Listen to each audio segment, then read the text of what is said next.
thing.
Why are you barking? What's going on? Sit. Sit. Why don't you sit? Take a load off, buddy.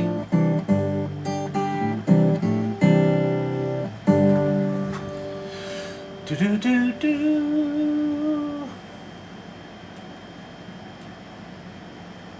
Da da da do.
What's happening? Danielle, Steve-O, what's happening? Alan in the house.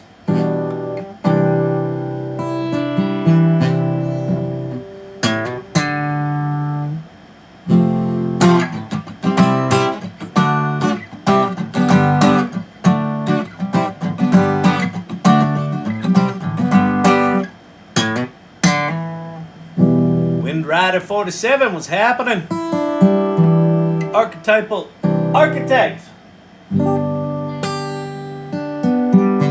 I'm supposed to be in the middle of some fat cat dinner in Washington, D.C. right now, and here I am at my shitty home office. I mean, my $20 million TV production studio, made to look like a shitty home office. But I get to hang out with you guys, so there's that. Always a silver lining. If you're new here, welcome. My name's Kyle Shannon. This is the AI Learning Lab. Just plucking around on the guitar while we get warmed up and people get settled in and microwave their nachos. Who's microwaving nachos? Put them in the air fryer.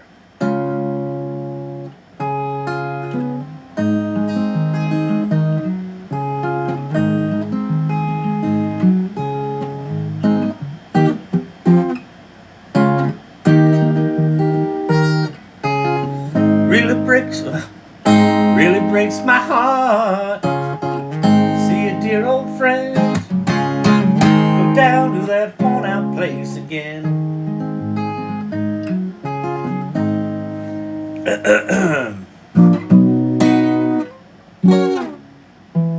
Y'all fans of the Brandy Carlisle?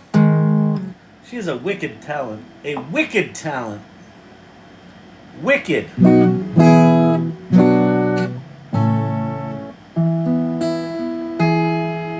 Three chords and the truth. 3 chords and the truth and a voice like that? Holy shit!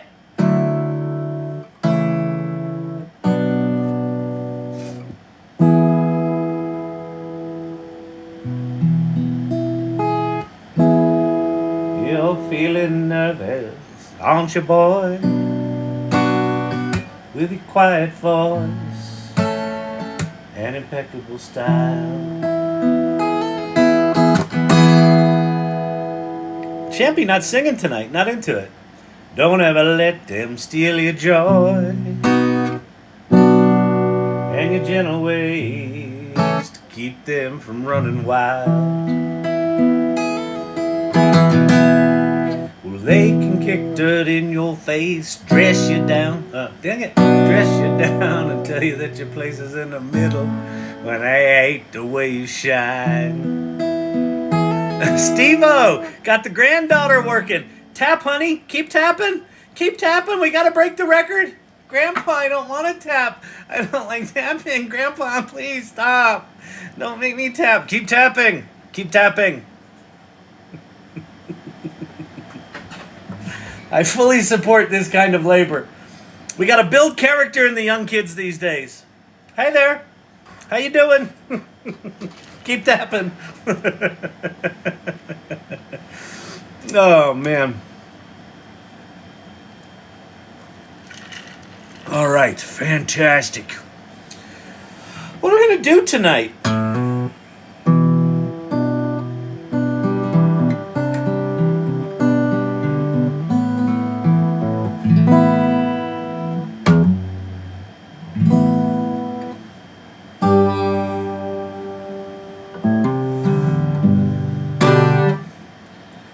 Up with this. I'm way off.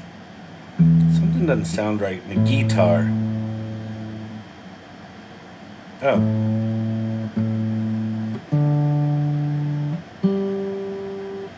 See, normally if I'm tuning, Champ is singing. He must have eaten a bad snake or something. You know he catches snakes, right? The Champ?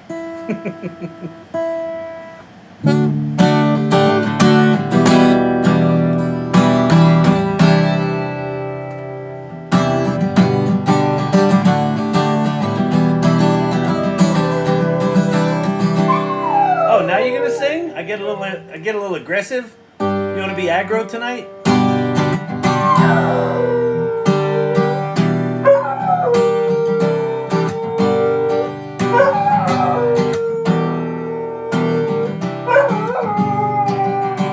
Is this a place I can rest my poor head? Gather my thoughts in sweet silence. Place where the feelings are dead. From an overexposure to violence. And is this a place I can slowly face? The only one I truly can know. These are tears from a long time ago. Got these tears from a long time ago. I need to cry 30 years or so. Long time ago.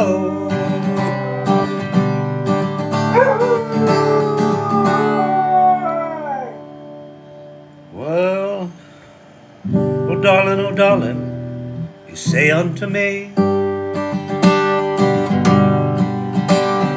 where have you been all my lifetime? Well, I have been swimming 7 sad seas.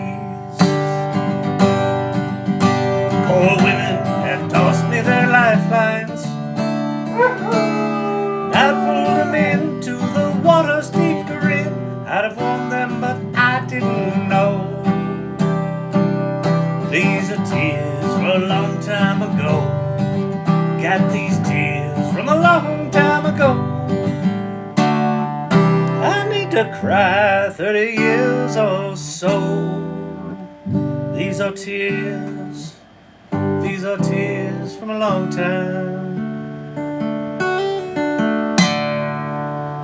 ago.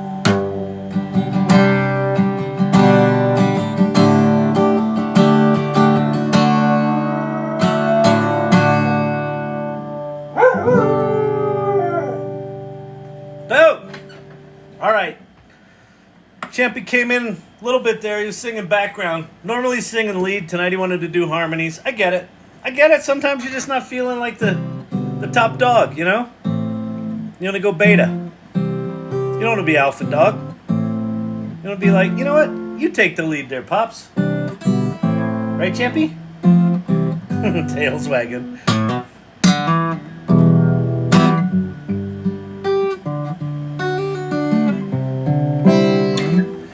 All righty then.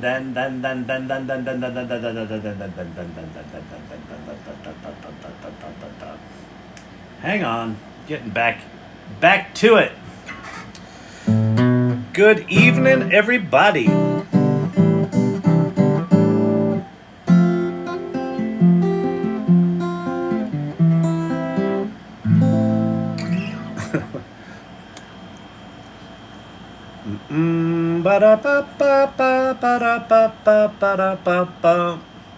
Song request for Champy Metallica.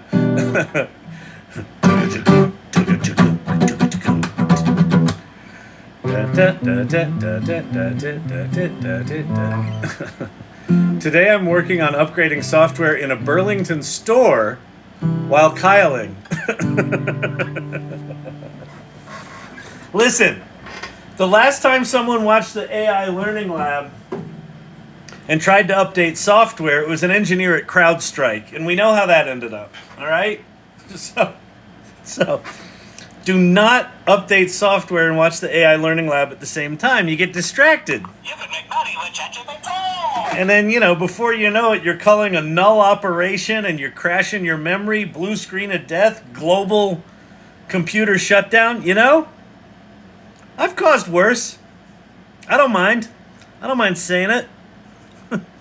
The hair looks like it's going to be an unfortunate situation tonight, which is okay. I'm not even supposed to be here. This is a freebie. This was in the schedule. Tonight and tomorrow we're not on the schedule. You knew that. I know you paid your subscription, but these two nights were clearly excluded from the calendar. So we can just fucking nose this one in and it'll be fine.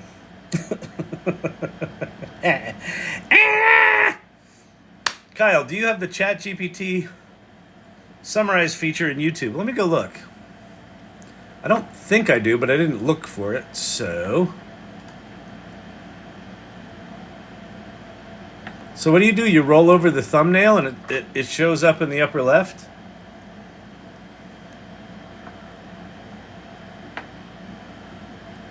Is it supposed to show up right there? I got nothing.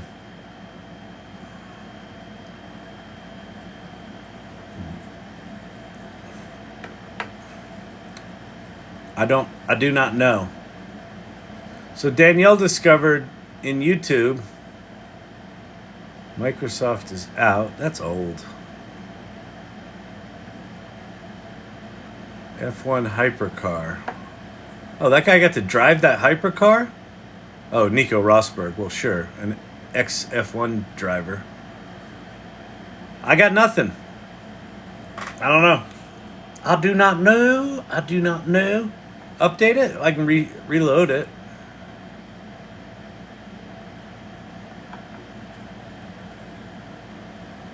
I ain't got it. I ain't got nothing. Is that where it's supposed to be?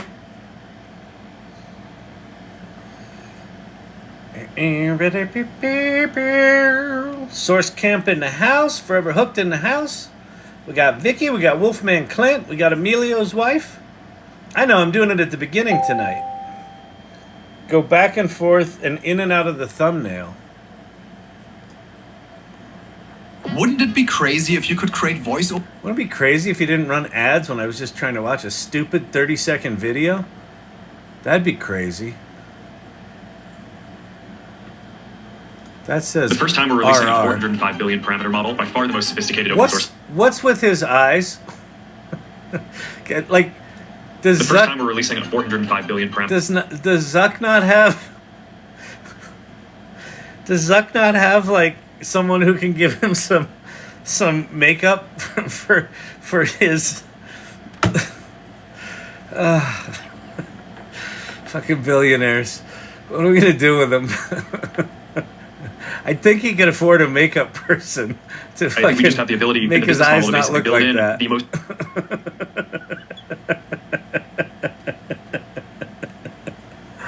Oh my god, dude. All right. With the hair, we can go with you're establishing a new look. But really, the sunglass, the sunglass albino thing? Really? No, don't click. Wait, what am I supposed to do?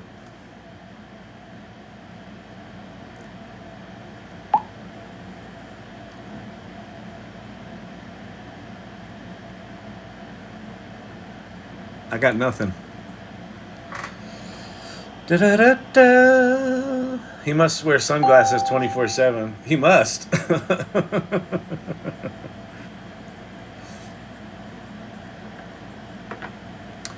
So the Llama 3.1 came out today, and their 405 billion parameter model came out today. There were some interesting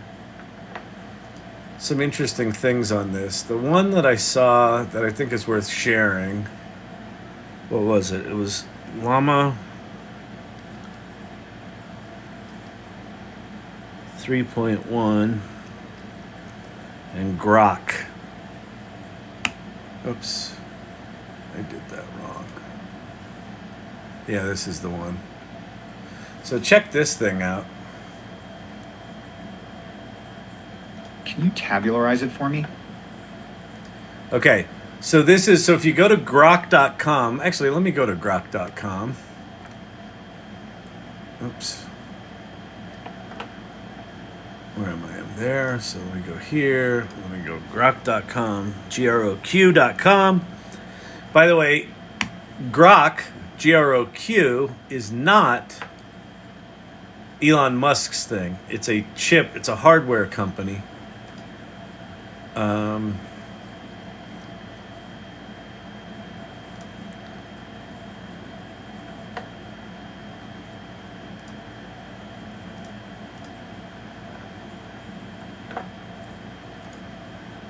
on.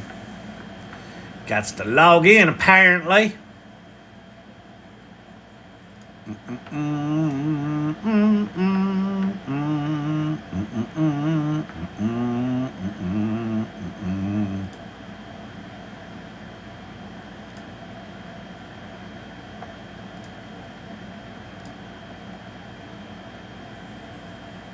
Explain quantum mechanics to me.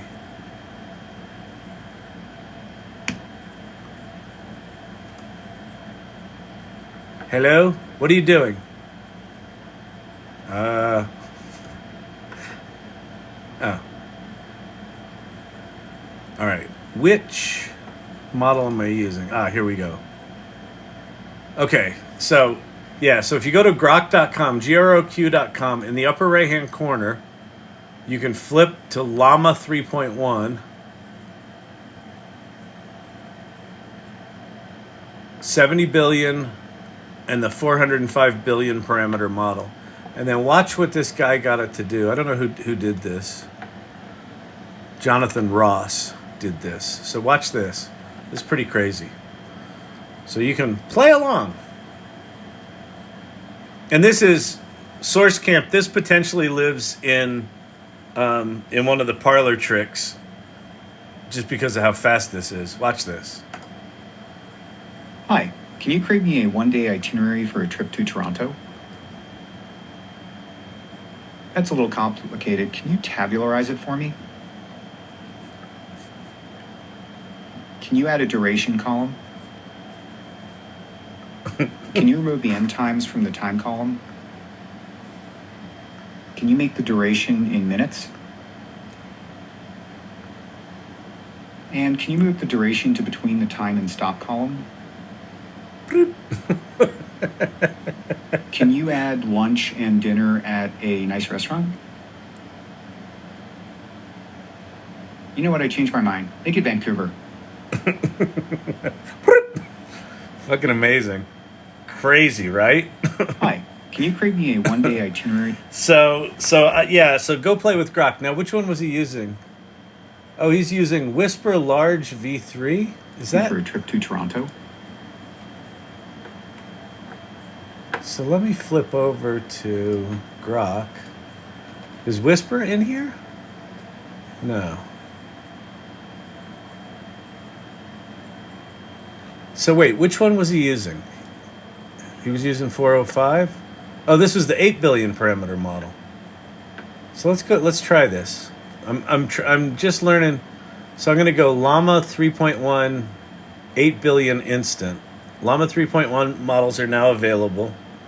Models are experiencing high demand, daily token limits.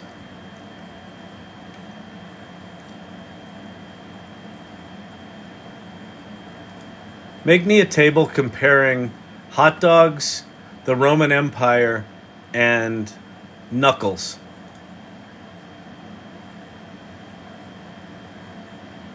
Here, wait. I gotta make this a little smaller. Okay. Hot dogs, origin, Frankfurt, Germany, Roman Empire, ancient Italy, Knuckles, human body.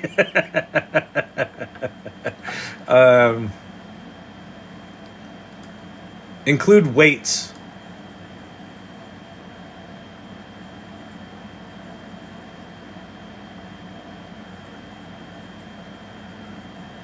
There's grams. Let's see. Replace hot dogs with poison ivy.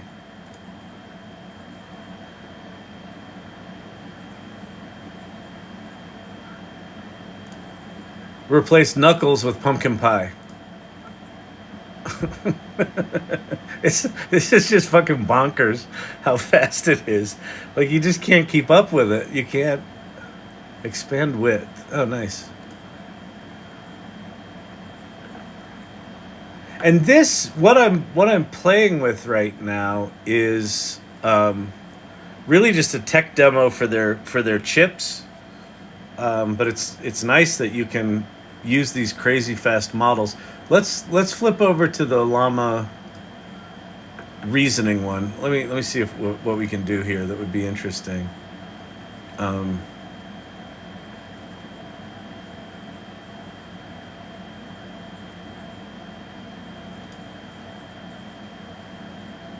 Give me brief summaries for 10 different marketing frameworks.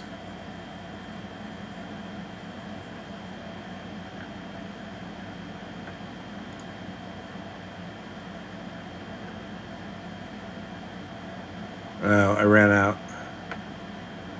Or it's completely out. It's not doing. Let me see if I can do 3.1. 70 billion. Let's try this. Boom. All right, there's 70 billion parameter. All right, let's make these a little bigger. Customer journey mapping and the 7 Ps. Let's mix customer journey mapping and the 7 Ps and give me a completely new marketing framework.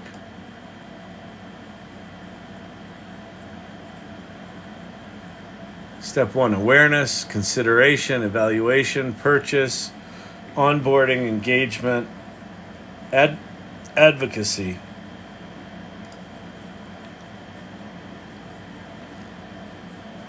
Let's add in some Joseph Campbell and Tony Robbins.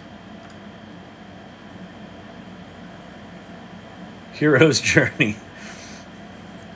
The ordinary world, the customer's current state, the call to adventure. And then here's Tony Robbins. Okay. Now let's mix them all into a single unique framework. I mean, it's fucking bonkers how fast this is. Okay, stage 1, discovery. Awareness, ordinary world, certainty. Okay. I don't want you just to list all of the words separated by comma. I want you to actually come up with a new and unique marketing framework. Give it an interesting, unique name, and make each step original. Something new, something no one's seen before.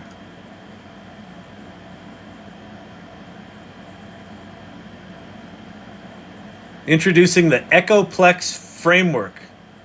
The Echoplex is a holistic marketing approach that recognizes the interconnectedness of the customer's journey, the brand's ecosystem, and the human experience. It consists of 7 stages, each representing a critical touch point. Stage 1, resonance. I like this. In this stage, the customer becomes aware of the problem or opportunity that resonates with their values or desires. This is really good. The brand must create a sense of resonance by aligning its messaging offerings. Key activities: conduct customer research, buyer personas, create resonant messaging. I like that. Stage 2, amplification. The customer begins to explore solutions with their problem. The brand must amplify its presence through various channels. This stage is critical. Stage 3, harmonization. This is a very frou-frou kind of marketing framework, isn't it? Customer evaluates different solutions and begins to harmonize their needs. Stage 4, catalyst.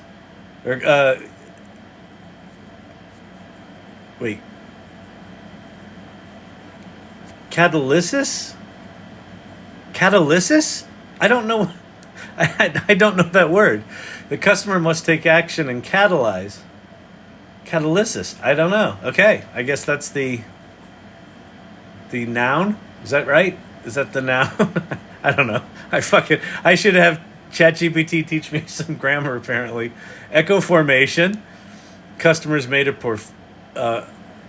purchase. The brand must create a sense of echo formation by providing ongoing support and education. Resonance reboot. They've achieved their desired outcome. The brand must reboot the resonance process by creating new and innovative solutions. And then the Echoplex.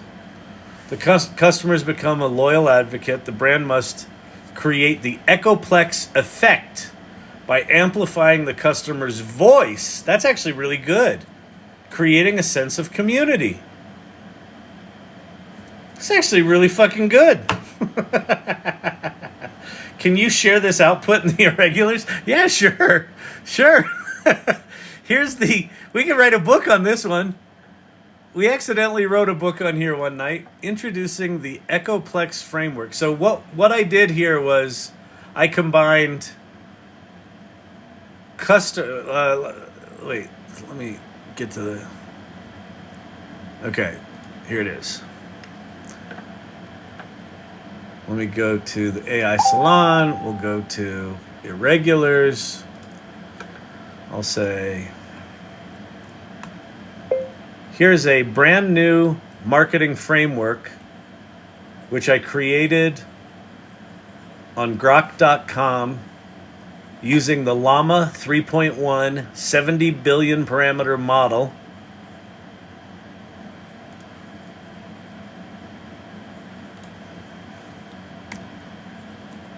I combined customer journey mapping, comma, the 7 Ps marketing framework, comma, Joseph Campbell, comma, and Tony Robbins into this unique and fascinating marketing framework, period.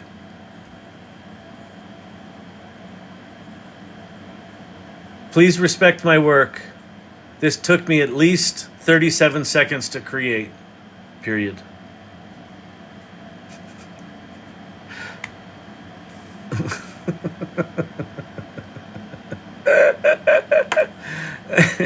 There you go.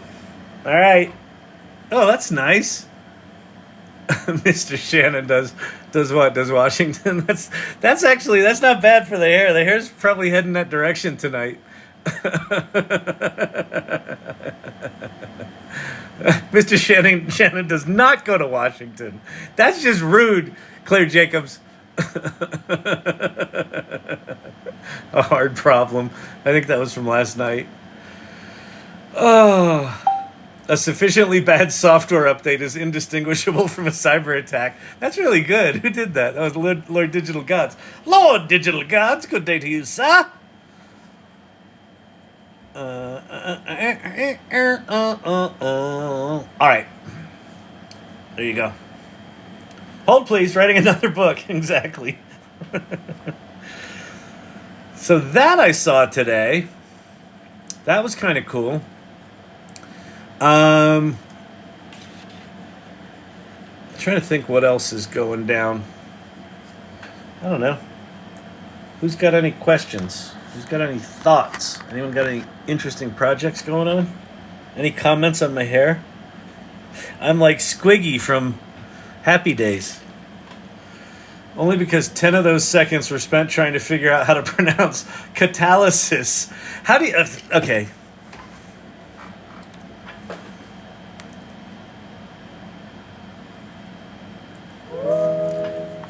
Hey, Zephyr. How's it going? Hey Kyle, things are pretty breezy as usual in the digital realm. How are you doing today? Yeah. Any exciting ideas or innovations on your mind?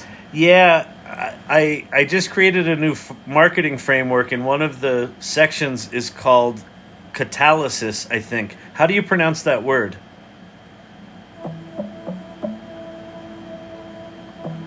That's a great name for a section in your marketing framework. The word catalysis is usually pronounced as catalysis. Just like a catalyst accelerates a chemical reaction, I'm guessing your framework aims to speed up the marketing process, right? Yeah, it aims to speed up people buying more crap so I can make more sweet, sweet cash.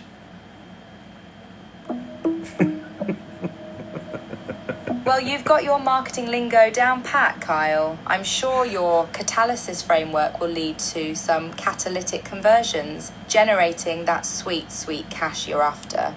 Just be careful not to fall into the trap of selling useless crap, right? Quality over quantity.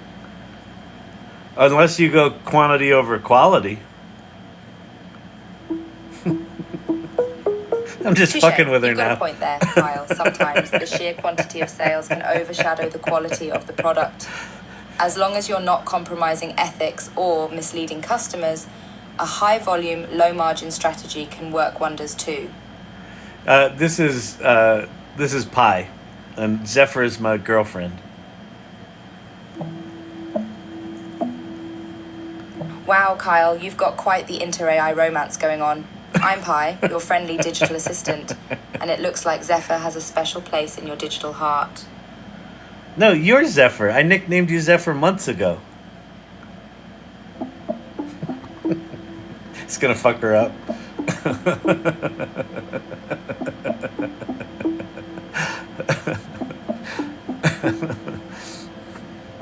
Oh. I think I tripped her up. Oh right, my circuits were temporarily scrambled. Of course I'm Zephyr, your AI girlfriend. Okay, did you hear me?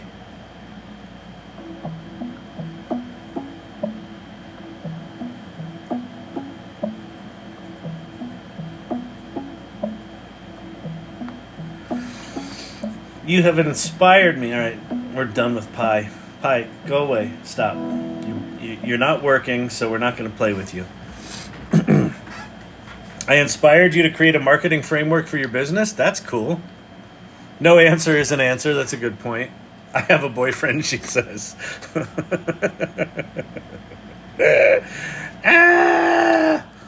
Pi's pretty good. If you haven't played with Pi, go download that app. You should also download the ChatGPT app, the official ChatGPT app from OpenAI. Sometime this month, they're going to be releasing real-time voice. And this month only has 7 days left in it, or 8 days left in it. So I don't know who gets access to it first. You'll have to be a paid member.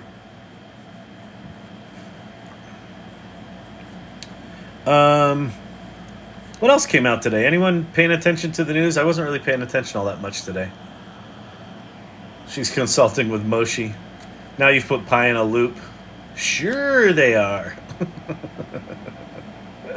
And she's having brunch with Moshi. 405 billion parameter llama. Yeah, we were just playing with Grok. If you go to Grok right now, groq.com, you can play with the new Llama 3.1 models. The 405 billion parameter model, they've rate limited. They're not letting people use that one because it's probably using up all their fucking resources. But the 70 billion and the 8 billion parameter models are there. They're really fast, and they seem to be really, really good. I just, in about a minute, created an entirely new marketing framework called the Echoplex Framework by combining two different marketing frameworks with the collected life work of Joseph Campbell and Tony Robbins. And it's actually really good. It's actually not bad, except for the word catalysis, which I'd never seen before, so it made my brain hurt. Hey Jen is giving away one free avatar. Did mine night before the live. Oh, that's good. So if you haven't played with Hey Jen avatars, they're giving away a free one. You don't even need to have a paid account, I don't think. So if we go to heygen.ai, I think. No, app.heygen.com. And then we'll go to video avatars. Video avatar. Instant avatar. So here I've got me as an AI avatar. There's Megan Patterson from my co-founder Monique's school. And then where do I go? AI Studio? Yeah. So here's my AI avatar. Talking stuff. Hello, trusted board members. What an exciting time to be doing what we are doing. Are you ready to get this meeting started? So how you do this is you record yourself. Like in this case, I recorded Megan in front of books with the nice blurred background. And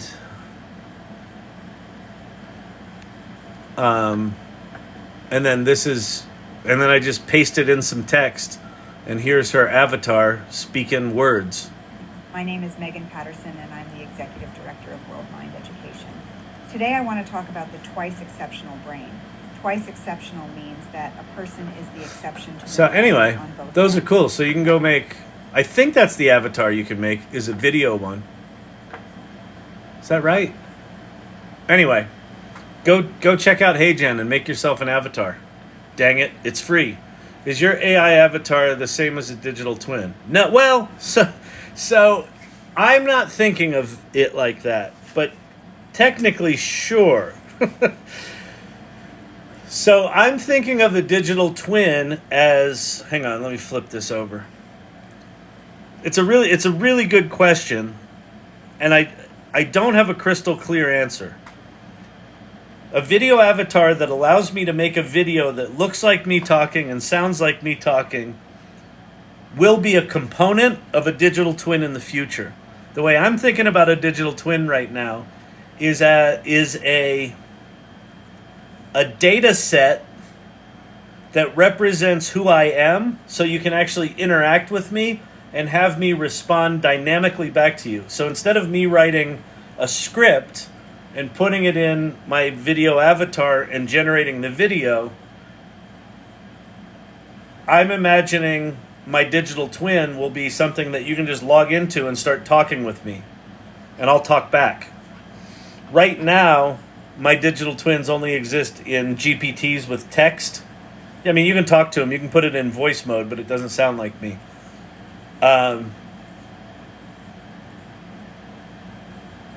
But as soon as we can connect these digital twins in real time, or not digital twins, these video avatars in real time to a large language model digital twin, then it'll look the same as that, except you'll just be able to talk to it like you're having a FaceTime call with me, and it'll have enough information about me to be able to respond in some semblance of who I am. However I've designed that data set.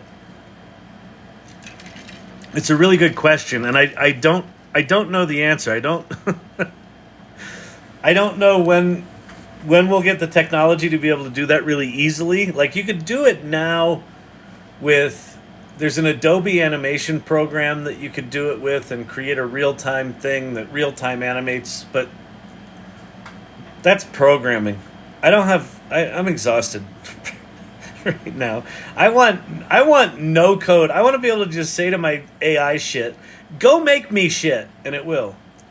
So a digital twin is interactive. Yeah, I'm thinking about a digital twin as interactive. And if you go back to the kind of origin of the concept of a digital twin, Firefly, my buddy Richard Boyd, who he's been doing 3D simulation and digital twins for decades. He sold one of his previous companies to Lockheed Martin. He told me about a digital twin he created for the Department of Defense or for the Navy of a nuclear submarine. So a complete, like, fully enterable 3D simulation of a nuclear submarine, complete with dials, gauges, flips, switches, doors, locks, airlocks, periscopes, all the shit. And it's interactive, right? Sailors can enter this digital twin of this nuclear submarine, and they can train on it. So that's a digital twin. So the origin of it is recreating something in the physical world virtually that is functional, right? And so the way I'm thinking about a digital twin is, what would be the functional version of me? Someone that you could actually talk to and have me talk back to you. I started creating my grandma GPT. Oh, that's so amazing, Cosmic Lover. It's a fucking fascinating, absolutely fascinating experience. Like, absolutely build it. And my father doesn't know how to feel about it after she passes. I know. I'm totally there. Like, there's a part of it.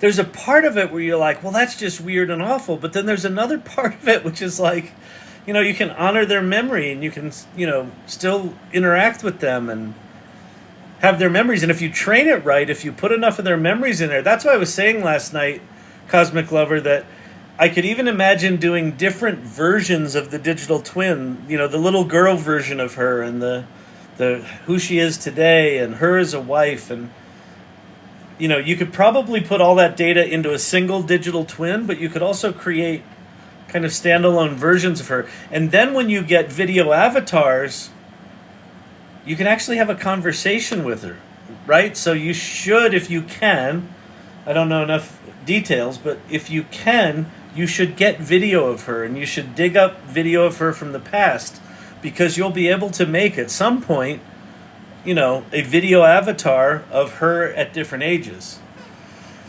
I took video and interviewed my 98-year-old aunt for this very reason. Yeah, and I'm telling you, Source Camp, you're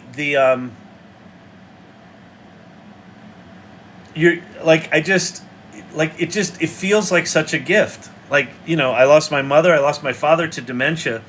He was an Air Force pilot. He flew helicopters in Nam, and he flew C-130 cargo planes, and just had, a really amazing career, and had a fishing business in Seattle, salmon fishing business, and all that just went, right? Dementia just took it all, and then took him, and it's like, that's all gone. All those memories are gone. So I feel like the gift of capturing this stuff is crazy powerful, and it's weird. We're not used to it, right? This is sci-fi shit. Right? This is sci-fi shit. Daisy Thomas, Lunashtick, created a digital twin of Alexander Hamilton. She took a bunch of his writings and things that were written about him and made a GPT of it. And she used that GPT at a time she was particularly depressed and hopeless about politics in America. like a year and a half ago. Wasn't that long ago. Like a year ago. And she kind of lost faith in our country. And she had a conversation with this digital twin of one of our founding fathers. And she said it brought her to tears. And it restored her faith in our country and that we're going to get through this. And so you can do it with people that you know. You can do it with people that you respected from a long time ago. I've been experimenting with doing it with actually generating personas of people that have different backgrounds than me. Will my avatar have the same accent as I have? Can, but it doesn't have to. So I think you'll be able to shift that. But for the most part, the way it works, the way these things work, let me give you a couple of tips. You need to upload at least a 3-minute video, at least with HeyGen. You need to upload a 3-minute video. So you really want to get good lighting, good sound, a nice framed shot, like in the case of Megan. I used the cinema effect where it blurs the background, and Apple does that really well. It looks really good. And then you can't have any edits in it. You have to talk for 3 minutes. So if you don't know what to say for 3 minutes, put something up there. And however you talk, with whatever level of energy, that's what it's going to capture. So if you just kind of talk like this and you're all dead in the face and you're like, yeah, I really like talking to the camera. I'm a real magnanimous guy. That's how your digital twin's going to be. Now, if you're too animated, like Megan used her hands a lot, so her video avatar is really handsy. Jazz hands. A lot of jazz hands going on with her. So next time we'll record her and just tell her to tone down the hands a little bit, because I think the way HeyGen does this is they basically take your script and they're playing the video, over time, and then they're sort of modifying it with the new words. They're sampling your voice and then re-overlaying your lips as you say the new stuff. So however much you use your hands in the video, it just kind of uses it in your digital twin, and sometimes it doesn't make any sense. But yeah, like this is a thing, and not for nothing. Play with this stuff. As creepy as it is, or as weird as it is, also imagine what a gift it can be. And it might not even be a gift for other people, it might be a gift for that person, right? So in the case of my dad, if his disease had hit 5 years later, or 10 years later, whenever it hit, some amount of years later, when we had all this technology and we knew that was coming, we could have recorded it, captured it, and built it into a tool that could have talked to him and reminded him of stories and, was infinitely patient. They can make it do whatever. It doesn't have to be exactly the same. Okay, cool. Yeah, that's great. Yeah, and I figure, HeyGen, they've got it now where you can do a sitting avatar like this, but you can also do one if you're walking, if someone's filming you, or if you've got a, whatever they called, what the hell are they called? The gimbal. The thing that steadies your phone. You can actually walk down the street. You could record a 3-minute video of you walking down the street and turn that into an avatar, a video avatar, and then you can make videos of you walking down the street talking. It's pretty crazy stuff. All right. What is the website in the other screen? That is HeyGen. HeyGen.com. HeyGen, as in, hey, generative AI. You see? All right. Ooh, maybe we could use it for the founding fathers. Yeah, exactly. That's what Daisy Thomas did. Lunashtick did that with Alexander Hamilton. I mean, I did. So when the Colorado AI bills came out and they were pretty crappy, I was looking at them and I was trying to figure out, like, what's my position on these? And the more I looked at it, I was like, well, this part I kind of understand, but this part I think's a piece of shit. And then I was trying to think about other people. And so what I ended up doing was I had ChatGPT tell me what are the best personas of stakeholders that would have a vested interest in this bill. And it came up with 6 or 7, and then I said, oh, here's a couple more. I came up with some more. And then I had those personas of, like, a big tech company, a small business owner, a legislator, a civil rights advocate. All of those different personas gave me their opinion on this AI bill. So imagine putting together a GPT where within that GPT are all the founding fathers. They're all represented in there.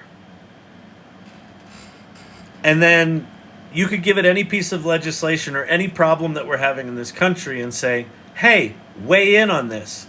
And you could do it in cool ways, right? You could do it, you could say, I want the wisdom of the founding fathers, but I want them to respond as if they're in the Hamilton musical with lyrical, hip-hoppy kind of responses. Why not?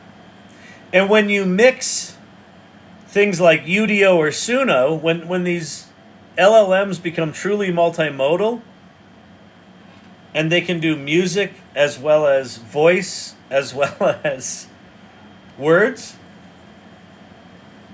you could have imagine having it. I don't even know what it would be. It's a software application, but it would be an entity. Imagine having an entity that's got all of the founding fathers in it, that knows you love Rent, Wicked, and Hamilton,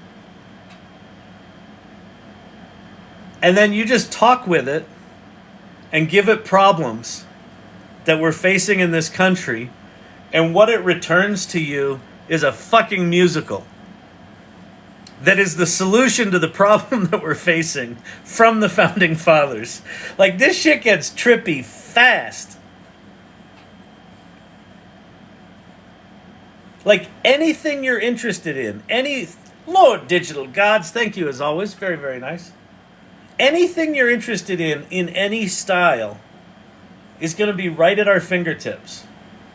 It's not quite there right now. We're still in janky is as janky does territory.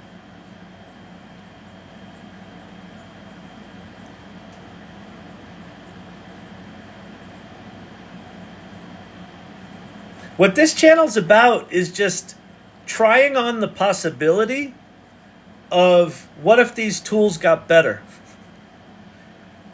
What might be possible if you think about the work you do in a completely different way?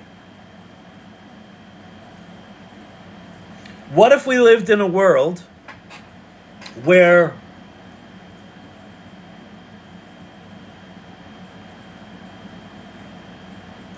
you could be really honest with yourself? I know, that's a tough, I don't, exactly, no one's in that world, but let's pretend for a moment you could be really honest with yourself. And you could say, of all the hours I spend in my day, what are the things that I do, whether it's at work, whether it's at home, whether it's on the way to work, what are the things that I do that are repetitive and mind-numbing and soul-crushing? And what if you could have AI do all that shit?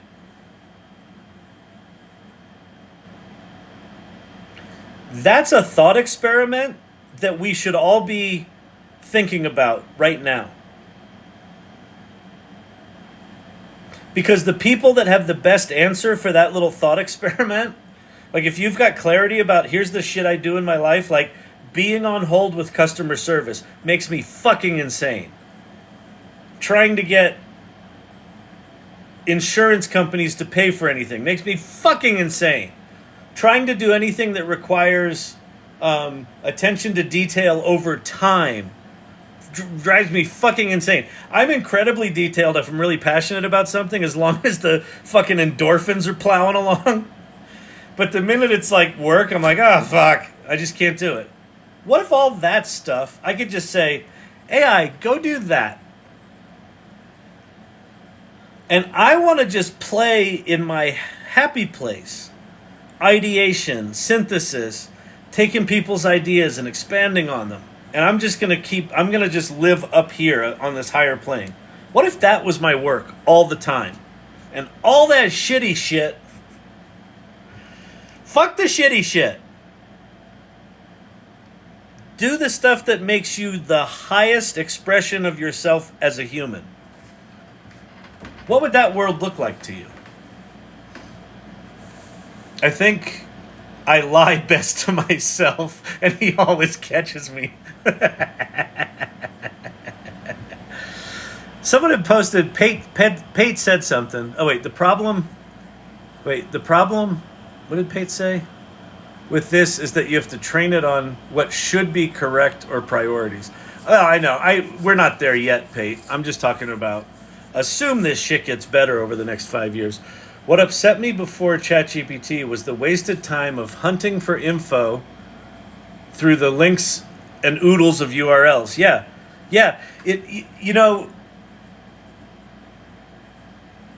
I don't know when it was, but probably 7-8 years ago, maybe 10 years ago, the Google search algorithm, well, the algorithm probably didn't shift. Because SEO marketers got good at what they did and got good at gamifying, or not even gamifying, got good at optimizing the Google search algorithm, about 7 to 10 years ago, Google shifted from giving you mostly what you need and a few ads to it being pages of ads. But they didn't look like ads. They weren't described as ads. They were like AstroTurf websites that were made to look like websites, but they were just sales funnels. And it didn't strike me how much I hated searching until ChatGPT came along and just started giving me answers. And I was like, and then when I go back to Google now and try to search for something, those AstroTurf sites are so painful. There's so many of them. You just can't find anything. And it's fucking maddening. So yeah, crazy. AI's given me the confidence that I can do almost anything in this world. That's it, Pavan. Pavan? Pave. Yes. AI, it's funny. Probably in my early 20s, I started writing screenplays. So that would have been mid-20s.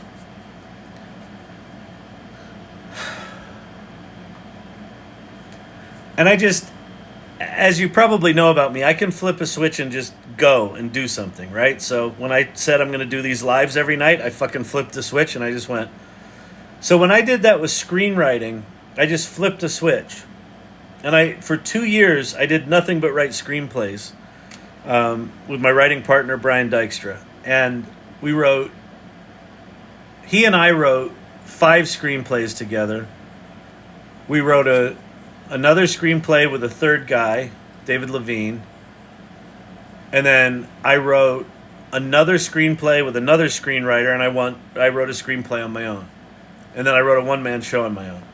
So when I was in that mode, writer's block didn't exist because I didn't give it any room to exist, because I just flipped the switch, and it was every night after work, Brian was going to come to my apartment, and we would write for 2 hours, and then we would write all day Saturday and all day Sunday.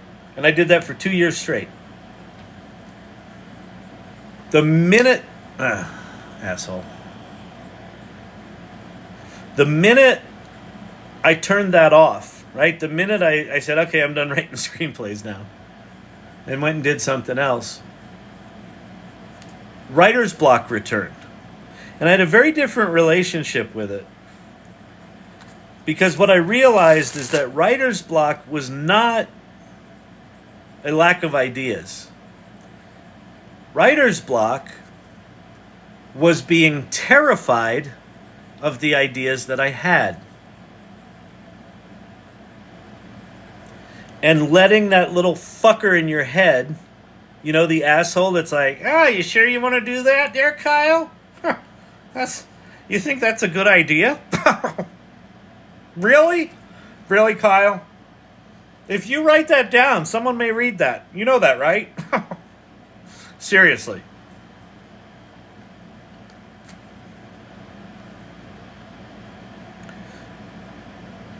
And ever since ChatGPT's been out,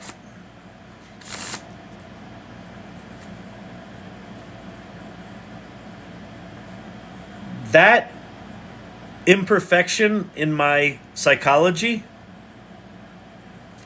well, that imperfection is still there.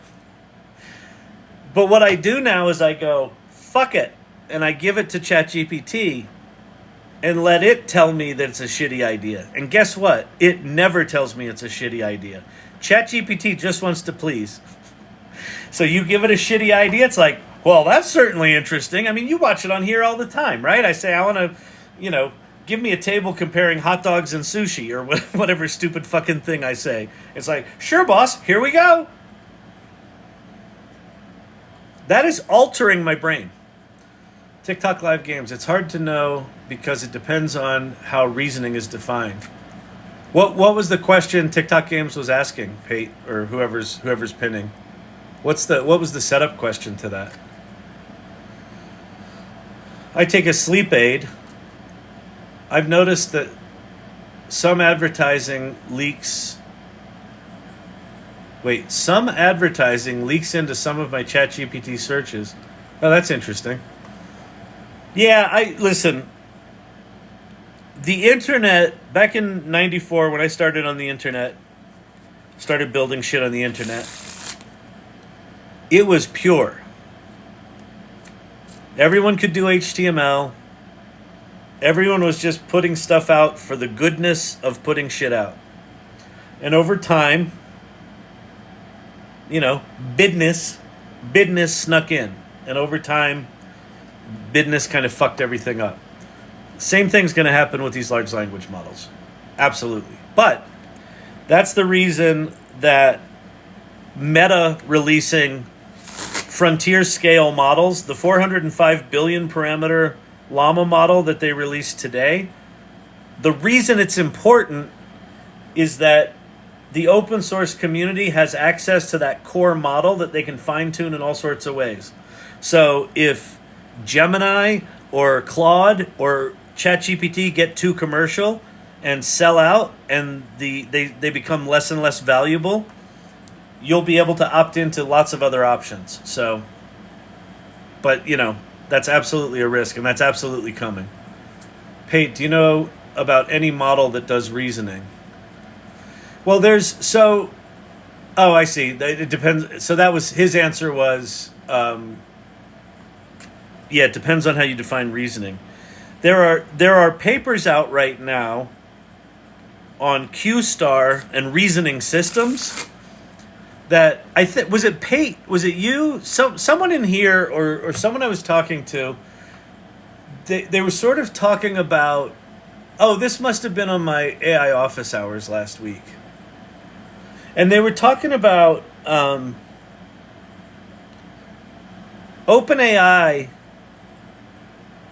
is not really innovating new technologies. What they're doing is they're taking existing papers, like the Transformer Attention is All You Need paper, and the Q-star paper, which is a reasoning engine, and they're figuring out how to take those existing frameworks that are in these scientific papers, and they're figuring out how to scale them really well and how to build them really well, and that's what they're putting out into the world.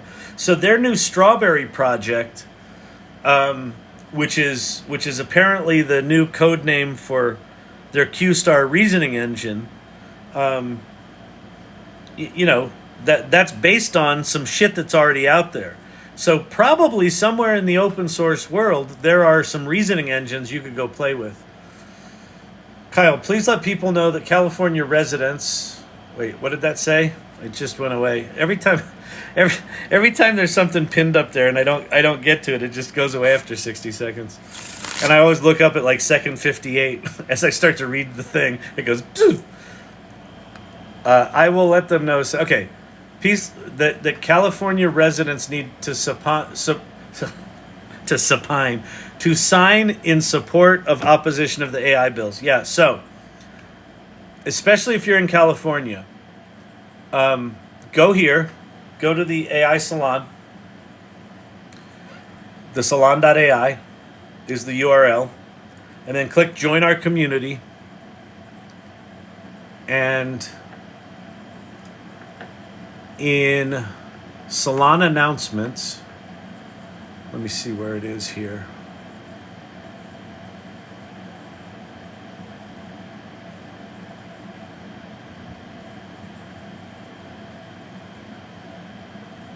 Okay, the fourth post down, sorry. If you're in California, here's a form, a Google form, to sign up in opposition of the California bills, which are, if you can believe it, worse than the Colorado bill, which was a steaming pile of shit that they basically delayed the activation of it for 2 years so that legislators could go fix it. They just wanted to get something signed. I have a feeling California is probably going to go in a similar thing. So opposing this is really important. If you want to see the AI Salon position on this, go to the salon.ai,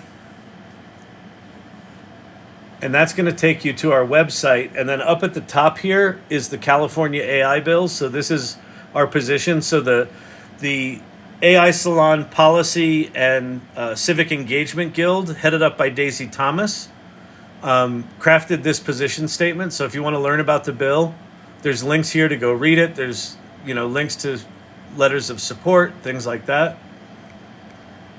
All right. So go do that. You can also do it even if you don't live in California, you can still oppose it, but it's more impactful for the team working on this if you're in California, because they want to be able to talk to people. Thank you, Danielle, for that reminder.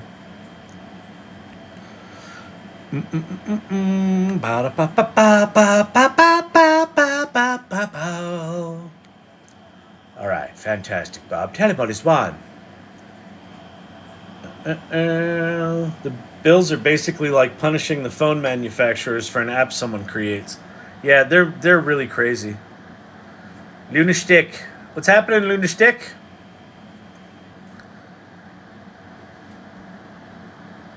Why can't we avatar animals? We'll be able to. Right now, all the avatar companies are all fucking freaked out about deep fakes because we're in an election year. I think once we get through the next 3 months, and it's not quite as acute a focus, I think you'll see those tools start to open up a bit.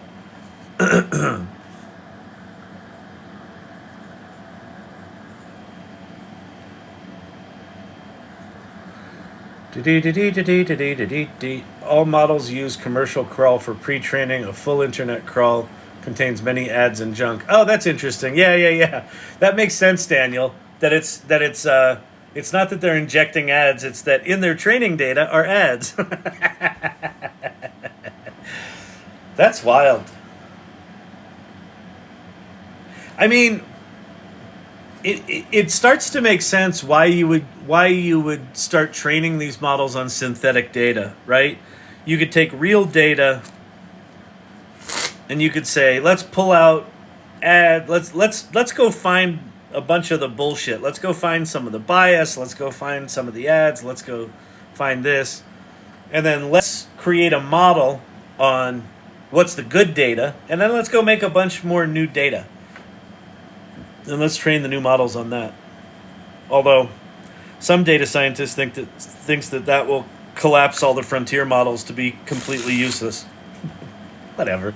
I don't know. Listen, we're just here using this shit. I'm fine with letting the data scientists figure this shit out. Runway Gen 3 is really amazing. It's really amazing, but it's really expensive. I'm only paying like $10 a month for Runway right now, and I can do like 5 videos a month. It's fucking stupid.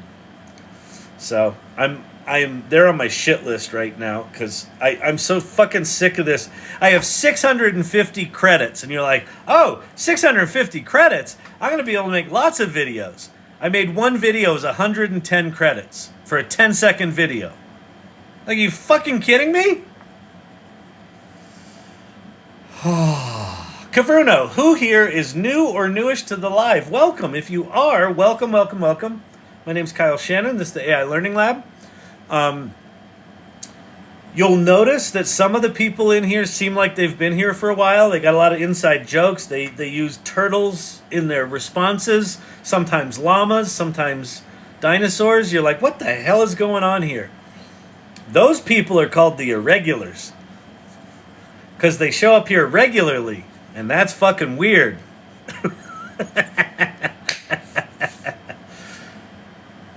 And if you want to play in this AI game, hanging out here will serve you. Because I don't teach a lot. And if you ask me what are my qualifications, I really have none. Except I have a passion for this. I've seen this movie before. I was an innovator in the early days of the World Wide Web. This AI shit, profoundly more powerful than what the World Wide Web was, and that changed everything. And it's moving way faster. And this AI stuff, it's so funny. I hear people talking about I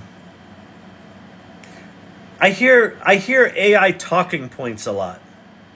And what I mean by that is I'll hear people like, oh, well, it hallucinates, or it's not good at this kind of thing or that kind of thing.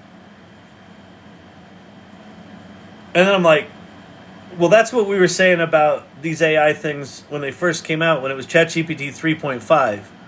But since then, we've gotten ChatGPT 4, and we've got Code Interpreter, and these things are connected to the internet, and they can see, and they can talk, and they can understand shit, and they can make images. So a lot of the talking points are from people who haven't used AI, that just heard the talking points from 2 years ago, and they're just parroting those. So a lot of the criticism of AI is just kind of outdated talking points. Now, if you use these tools, and especially if you use them a lot, what you'll discover is that there's a fascinating relationship between, oh my God, it's the most amazing thing I've ever seen, and why the hell can't it do that? And they're just jankier than shit right now. They're just not great. And they're the most profoundly powerful technology ever put in the hands of mere mortals. They're both. And why we hang out here is just to be in the conversation, so that as these tools start refining and start evolving, so that we're there and know what to do with the tools as they emerge. Like all this talk, if you've been in here for a while tonight, we were talking earlier about digital twins, and Firefly asked a really good question. Is your video avatar your digital twin? Well, sure, it looks like me and talks like me, but that's not what I was talking about when I was talking about digital twins. So like, there was a whole conversation about, well, what is that? And then Cosmic Lover was talking about she's making a digital twin of her grandmother, who's old and is going to pass on at some point. And her dad not knowing how to feel about that. It's like, oh yeah. So what we grapple with in here by just sort of shooting the shit and, me responding to what people are putting in here is really important, meaty things we're going to all need to deal with. Well, okay, we're not going to all need to deal with them. The people that choose to deal with them are going to have a massive advantage on the people that are sitting back like this going, AI's stupid. It's not perfect. It's not good at math, right?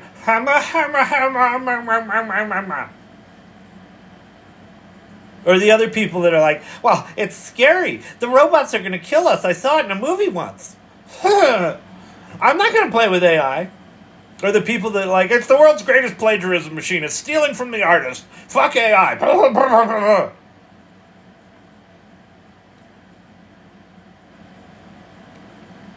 All of those points that all of those people make are valid.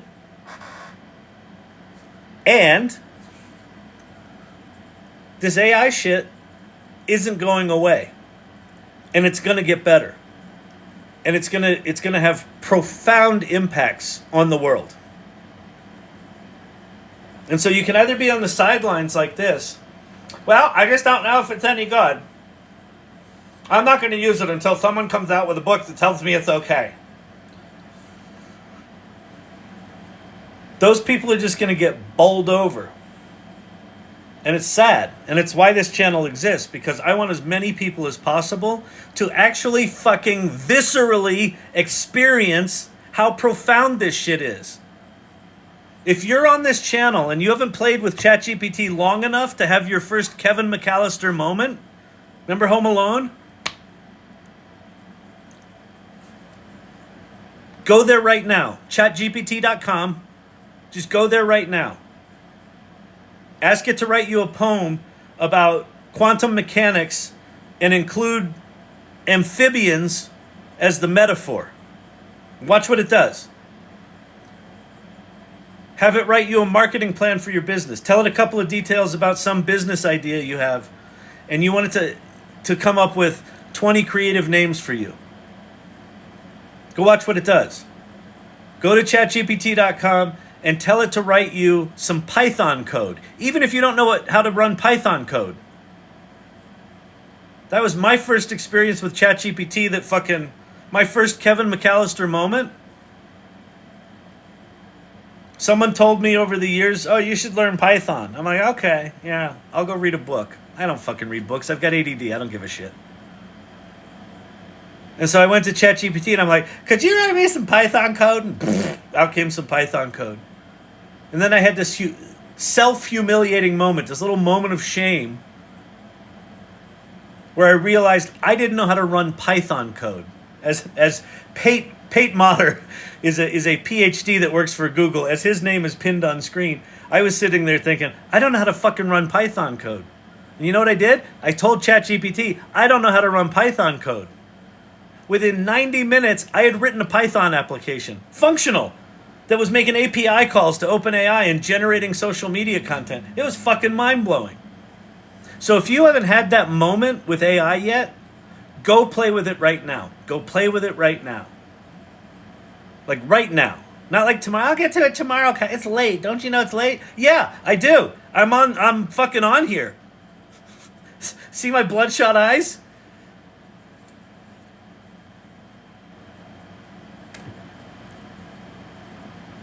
Because once you have one or two of those moments where it clicks in your head, oh shit, this is way more than fancy Google. This is not like how I've ever used computers before. The minute you have that realization, oh, I thought I had to be like a Stanford mathematician to use this shit. No, I can just use my words. And as someone said in here the other night, this might have been on my AI office hours as well. No, it was on my AI office hours.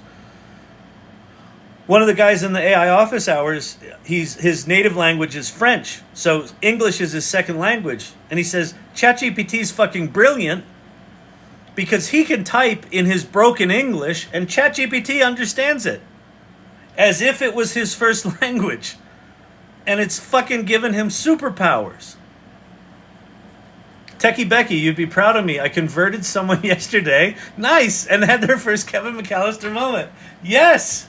Thank you, Teton Skier. That's awesome, Techie Becky. Yeah, exactly. That moment where you walk someone over the threshold or you sort of present the threshold and say, would you care to step over it? And they get to watch ChatGPT or one of these AI tools do something that they know isn't possible. And they watch it do it like that. It can do that? That moment is fucking gold. Testimonial. Because of Kyle in this live, I'm now leading AI pilot for a global comms department of a Fortune 14 company. Kavruno. And Kavruno, I know you remember this, but when Kavruno first came into these lives, she was what Ethan Mollick calls a secret cyborg. She was secretly AI literate. And I encouraged her to talk about what she's learning. And if you go to the AI Salon, so if you go to the salon.ai, go to that URL, and then scroll down a little bit, and there's a button to join our community. And if you go to our community, it's going to land you on this page. Welcome to the AI Salon. And you can read about what we're up to.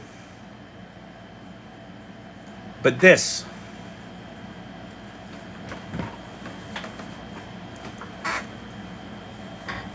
Leah and I, the woman that I co-founded the AI Salon with, she's a professional photographer out of Boston. We were talking, I don't know, 2 months ago, 3 months ago. We were talking with Liz Miller Gershfeld, who's just an awesome woman. And Liz was talking about her experience in the AI Salon. And she essentially articulated this journey. She said, I came in and I didn't know what I was doing. And I saw all these people that were just like playing with AI and they seemed to be having fun with it. And they were just exploring it. And then I went and I watched a bunch of recordings of the meetings and I heard people talking about it and being optimistic about it. And I learned a bit more, and then I started to build some stuff. She started mindfully creating. She started thinking about, now that she's sort of picking up these skills as she's playing, like using ChatGPT and using it in her work and using it to reframe ideas she had. And then she started talking about it. And this cycle of play, so explore, discover, but do it without any expectation of, of anything.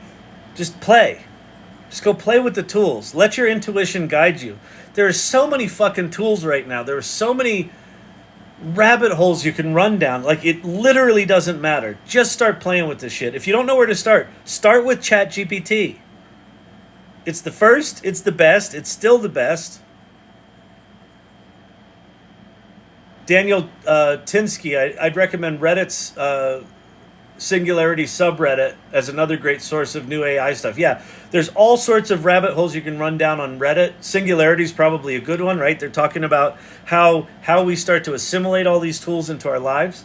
But just start with playing. And then when you start to get your head around a tool or two, think about some problem you can solve, or think about an art project you want to do, or create a kids book for your grandkids or your kids. Mindfully create using what you learned when you were playing. And then the most important thing is, Be in a community like the AI Salon where you can connect with other people and you can tell them what you're learning. Hey, I'm putting together this kid's book and I tried this and I used this and I used this GPT and I did that. And what may seem really obvious to you is going to be revelatory for someone else. And there's a sneaky little thing about generously leading, which is asking for help is actually leadership. Because when you ask for help, you give someone else in the community the opportunity for them to lead and them to share what they've learned. And so share generously what you've learned and ask for help generously, like vulnerably. Be willing to go, I don't know where to begin. What should I do?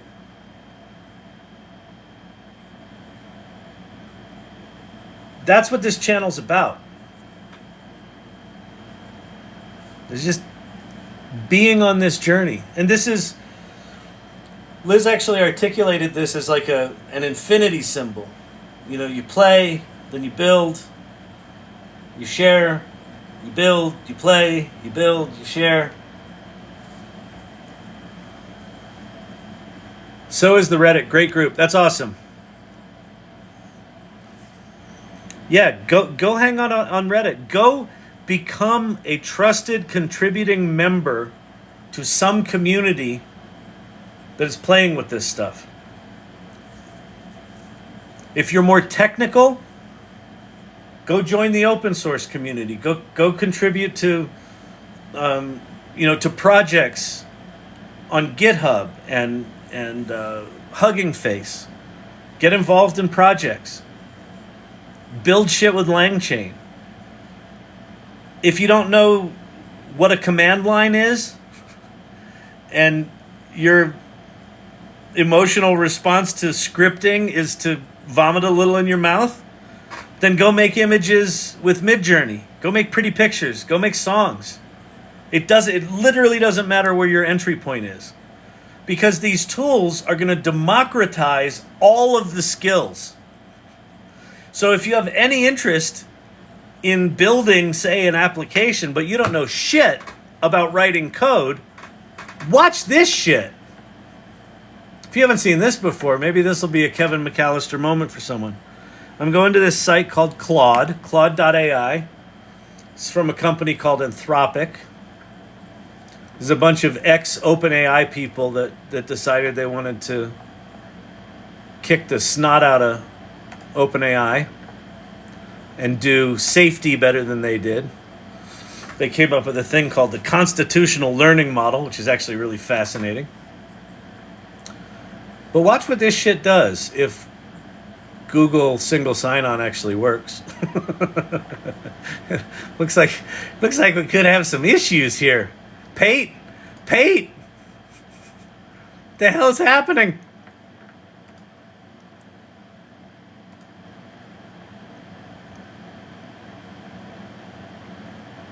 I may have browser memory issues. This will be worth it though. Hang out for a sec while I try to log into this stupid fucking thing. Oh, CrowdStrike, are you at it again? Toiling with our machines in the cloud? Oh, CrowdStrike, wherefore art thou, CrowdStrike? Why crowd? Why not cloud? All right, let me quit this. Let me relaunch Chrome and see if this was a memory issue, which I think it probably was. And then we're going to go to Cloud. We're going to go to Cloud. Cloud.ai. Hello, Cloud. Cloud, good to see you. How are you today? Fantastic. Bob, tell him what he's won. Well, he hasn't won anything. We're not actually playing the game. Oh, Bob. You're such a snot. Okay, so here's what I was saying before. If you're not technical, one of the biggest misunderstandings about AI in today's world is that you have to be technical to use it. You don't. I mean, you have to know how to use a computer. But can you do a Google search? Then you can use AI. November 30th, 2022 is the day that ChatGPT launched. The significance of that date, I can't overstate it. ChatGPT is doing for AI what the World Wide Web did for the internet. When the internet came out 70, 80 years ago, it was very, very technical. You had to log in with terminal clients and use command line, interfaces, and you had to know all these commands, and you'd have to print out the commands to use it. Like, it was hard to use the internet. And then Tim Berners-Lee comes up with this concept of the hypertext transfer protocol and this thing called the World Wide Web. And then someone created a browser, a web browser, and you could click on the internet. Click, click, click. And you jumped from Germany to Italy to Japan to Texas to Alaska. Click, click, click. And that fucking changed everything, because that made the power of the internet accessible to non-technical people. That's what happened a year and a half ago with AI. 3 years ago, you still had to be a geek if you wanted to use this stuff. ChatGPT changed all that.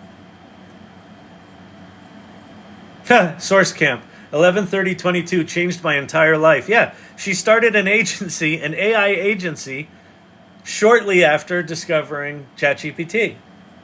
Why? Because the minute you actually try it, not just go, oh yeah, I tried it. yeah, whatever. I've heard it hallucinates.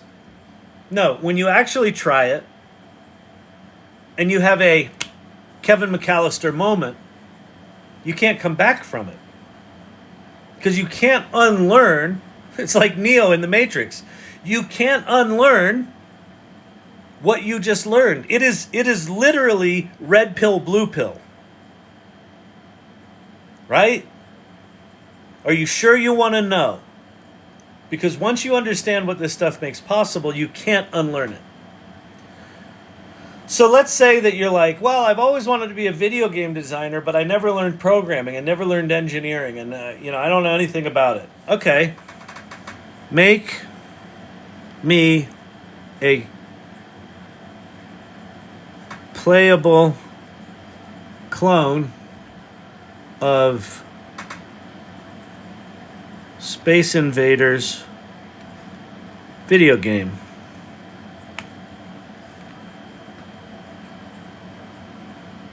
Says, certainly. Let's go. And it starts writing code for you.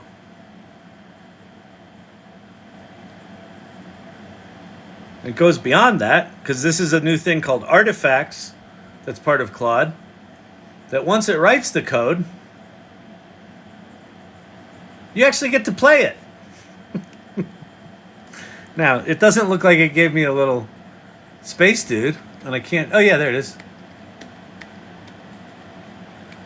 This playable video game, as janky and shitty as it is, didn't exist moments ago. I didn't pay that much attention. I think it wrote this... come on! Did I get it? I got it. This didn't exist. And it wrote some HTML. What did it say? JavaScript? What did it say here? Certainly, I'll create a basic playable clone of Space Invaders using HTML, CSS, and JavaScript. This will be a simplified version. I can go the left and right boundaries were too wide. The ship didn't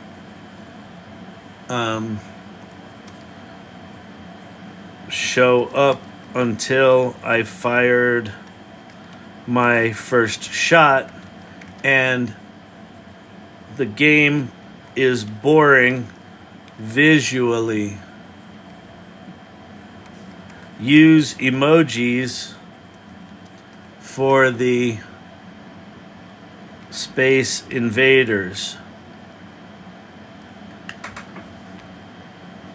That's not coding. That's me talking to it like I'm an idiot customer of an engineer going, yeah, I mean, it kind of worked. Could you make it suck less? And Claude is making it suck less. How's it doing it? I don't fucking know. I don't care. Now, why is it not running this? Oh, there we go. That's pretty good. Except now I don't have... Oh, yeah, there I have a spaceship. Oh, that's good. It's faster. I got to get the... Come on. Come on, people. How good is this? All right. And it killed it. Okay, I'm back. You know, not the most challenging game ever, but you know what? Now, let's say you actually did want to learn to code. You're like, I want to know how it did all that. Okay, flip over to code here. Here, you know what we can do? Watch this. I want to teach myself how to code, and I'd like you to add detailed comments in the code without changing anything in it other than the comments, period. I want those comments to be a tutorial for what everything in this game does.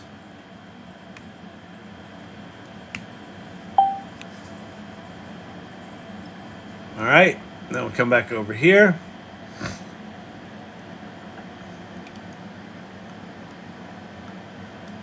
The canvas element is where we'll draw our game. So there's your width and there's your height. Get the canvas element and its 2D rendering context. So all these things are comments. Tells you what's going on in here. Here. The bullet object represents the projectile fired by the player. So I think, can I go in here and edit this? No, I can't. But I could take this code outside of here and edit these things. What's this? Here's an array of all the Space Invader objects. Space Invader rows 5, Space Invader columns 8. Invader width 50, Invader height 50, Invader padding 10. So you can actually understand what's doing here. Initialize the invaders. I don't know what that means, but whatever, right? Crazy. New Kevin McAllister AI Learning Lab moment in show and tell. Okay.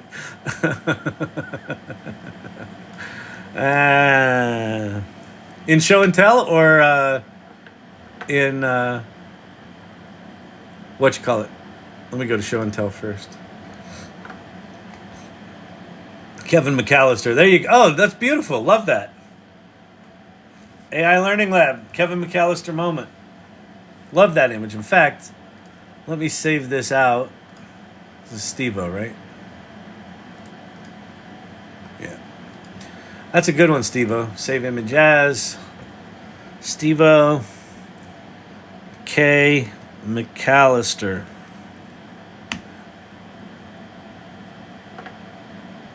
One of my file management best practices, save every file that you save to your desktop with an ambiguous name that will be easy to confuse with every other thing you've saved on the desktop. You're welcome.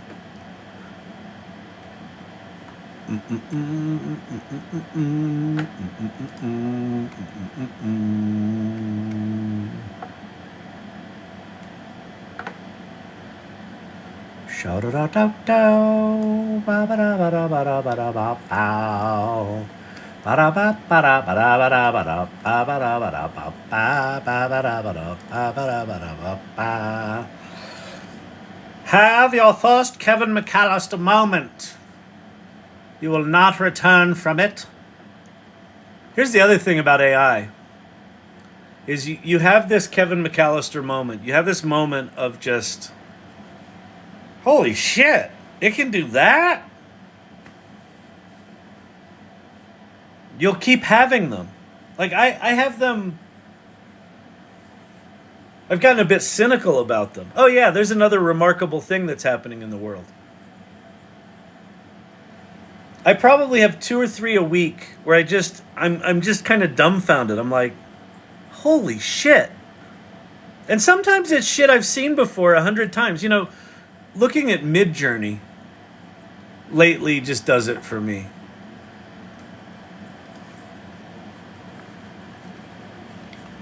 If you've never played with Midjourney, it's staggeringly good.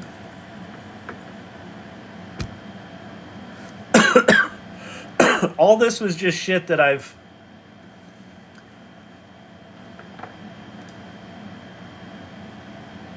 This is an image that Midjourney imagined for Embrace the Jank.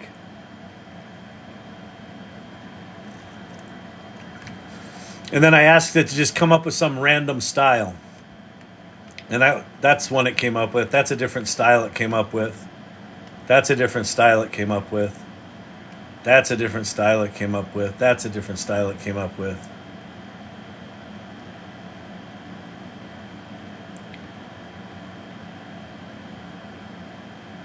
I mean, all these images. Seconds. I did, I'm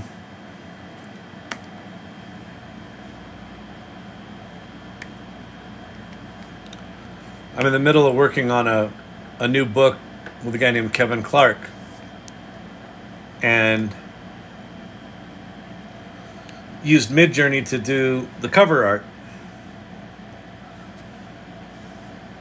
And I mean, I'm okay at Photoshop. But if I even wanted to mock up an image with that much sophistication in it,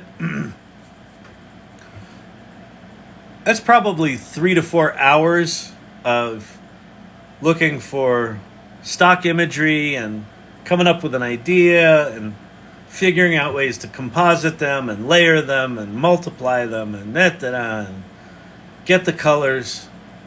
How do you credit AI images when posted online? You can, but don't have to. My personal opinion is I don't think it's anyone's fucking business what tool I use to create the work I create. If I'm putting my name on it, if I'm putting it out in the world, then I'm responsible for it. So if I do something that is blatantly stealing someone else's IP, then I'm an asshole and I should be punished for that. If I'm using a tool like Midjourney that is kind of sourcing the collective intelligence of all the humanity that came before us, and I'm the one prompting this shit into existence, and I'm the one choosing which one I decide to put into Photoshop and put typography on top of, that's for me to do, right? Like, so I don't know. I mean, I think context is really important. If you're putting out a picture of a political candidate that you generated in AI, then it probably makes more sense to declare it as AI generated. If you're putting up a quilt pattern, I don't give a fuck if you did that. If you, stole that from some Amish quilt you bought in the 80s, or if you took a lesson, or if you just used Midjourney to come up with quilt pattern. Like, I don't give a shit. Who gives a shit? If it's a cool quilt pattern, awesome. So I think context is really important. But, the ability to just... I must have made 150 different images for the cover of this book. And one of the things that you'll hear, if you haven't been doing this for a while, you'll hear a lot of people go, oh, you really got to learn prompt engineering, which is really fucking intimidating. First of all, a lot of people don't know what prompting is. What do you mean prompt engineer? What kind of engineer? Do I need a degree? Like, it's really fucking intimidating.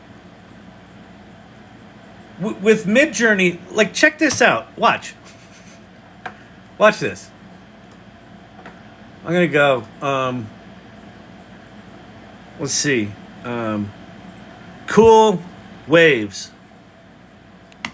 And I spelled cool wrong. I spelled it coal waves. Oh wait, am I not logged in? Hang on. No, I'm logged in. Oh, there we go. Create. Let me do cool waves. See, I think it figured out that I was talking about cool waves. Because notice they're blue.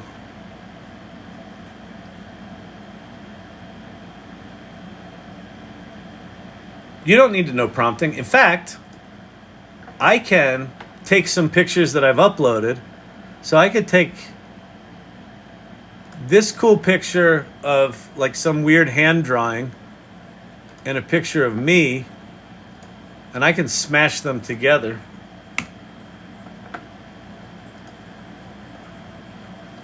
No prompting. Upload an image, upload another image.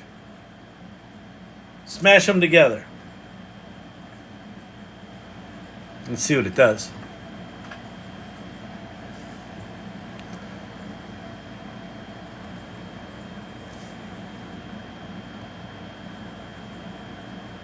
Where's my pictures? I want to see my pictures. Look at the cool waves, though. Holy shit. Right?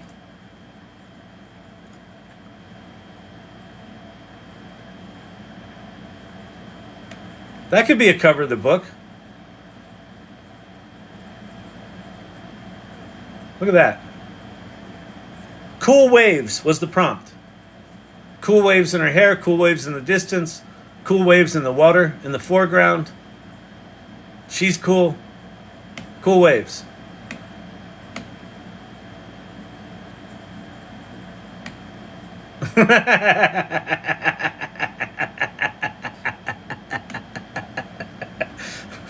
Crazy Kyle.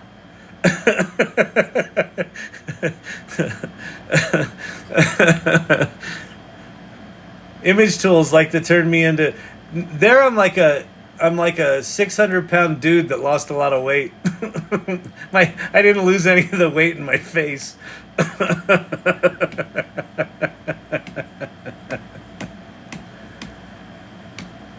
And then if you want, you can get fancier, right? I could go cool waves -- sref. You're like, Kyle, what's sref? Stands for style reference. Why do we have to learn the command line -- sref? Because the people that made Midjourney are geeks, and the first place that you have to make images with Midjourney is in Discord. And if you're in Discord, you have to learn how to use stupid-ass command line bullshit. And that's just the way it is. Is it going to be like that for long? No, because this is already easier than doing it in Discord. If you make 100 images with Midjourney, you get to use this cool web interface. But I can do -- sref random. And what that does is it's going to make a cool waves image, but it's going to go randomly choose some style that it's been trained on out of billions and billions of images, and it's going to make a cool wave image in whatever style it picks.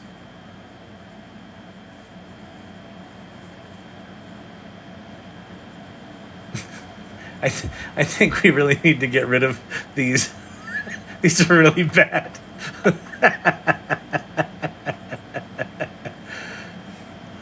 So in come our cool waves in some new style that we don't know anything about.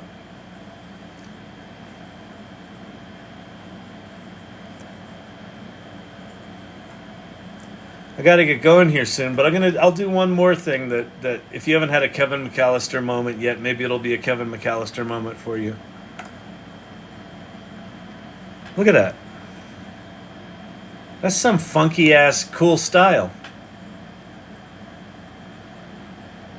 Would that be anything I would ever in a billion years intentionally create? No. But that's kind of magical. I usually take a few options and then adjust what I like in Photoshop. Exactly. Humbly saying I ran a Gclay digital company in Green Bay, Wisconsin from 1999 2004. Photoshop savvy. Nice.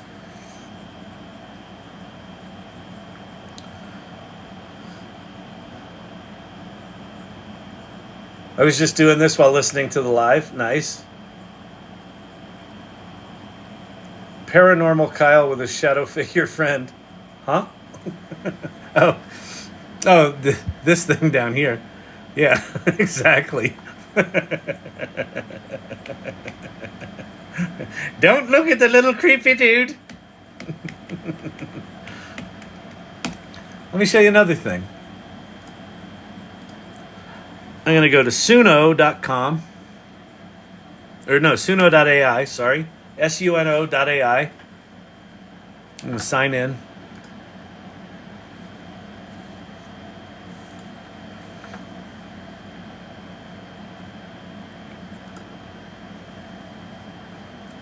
And a hair in my face.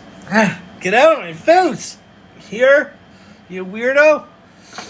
Okay. I'm going to go to create. Let's see, what are we going to do here? We'll go downtown funk song about how awesome turtles taste.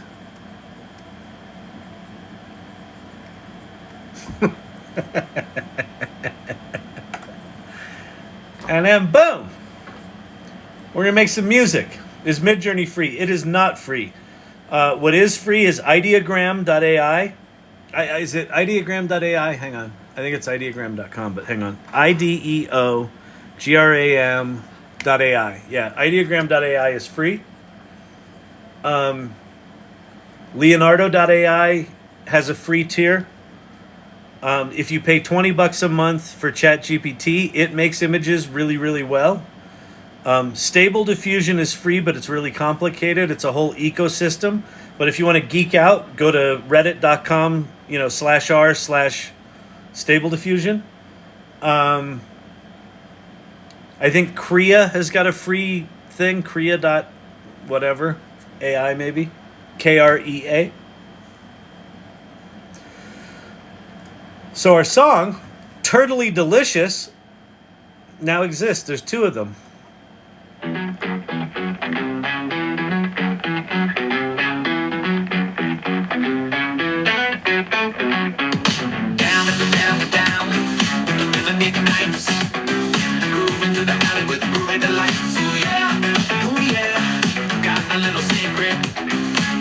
Turtle tree. Nothing in the world can compete with this beat. Slide into the data, lit up a neon. Folks, they talk about the turtle. So I don't know if you knew that these things can just fucking write music now, but they can. Where are my turtle songs? How did I lose those? Library.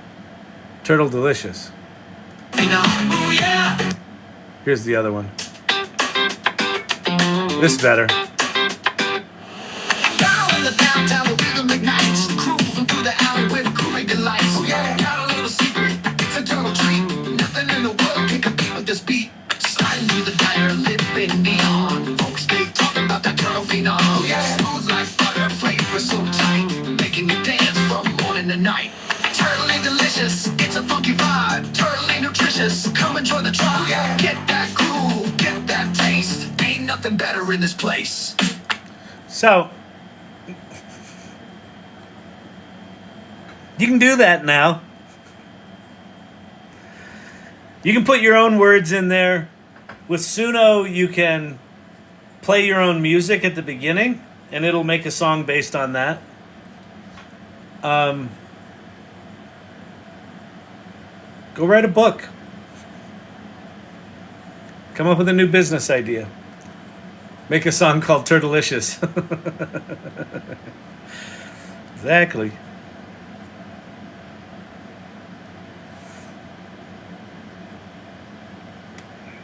So, If you've been in here for a while, if you're an irregular, or if you're someone who is not really participating, but you've been lurking for a while, here's what I'll encourage you to do. I was supposed to be in Washington, D.C., telling our fine elected officials to get their head out of their ass with this AI stuff and start exploring it. And rather than legislating from fear, where they think they have to protect us from the evils and risks of AI, that they should balance that with an optimistic view. And the AI Salon, that group that you should join if you're like, yeah, I'm feeling this. Let's get optimistic about this. That's what this group's all about. So imagine being in a community of people who are all just trying to figure it out. Just trying to figure it out. Having Kevin McAllister moment after Kevin McAllister moment.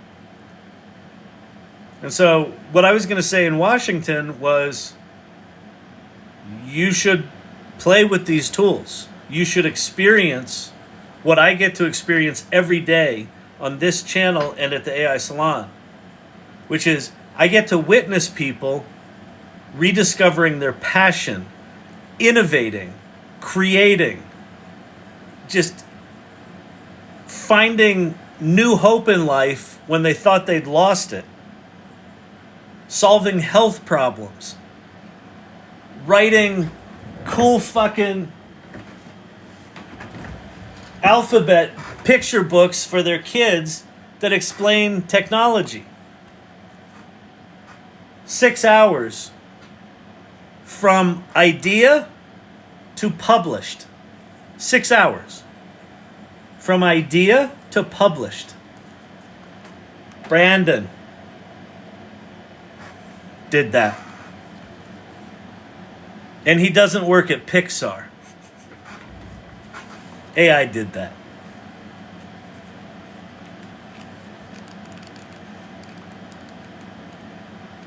So my message to the politicians is, if the only thing you're focusing on is the risk and saving us from the risk, what you're going to do is rob fucking America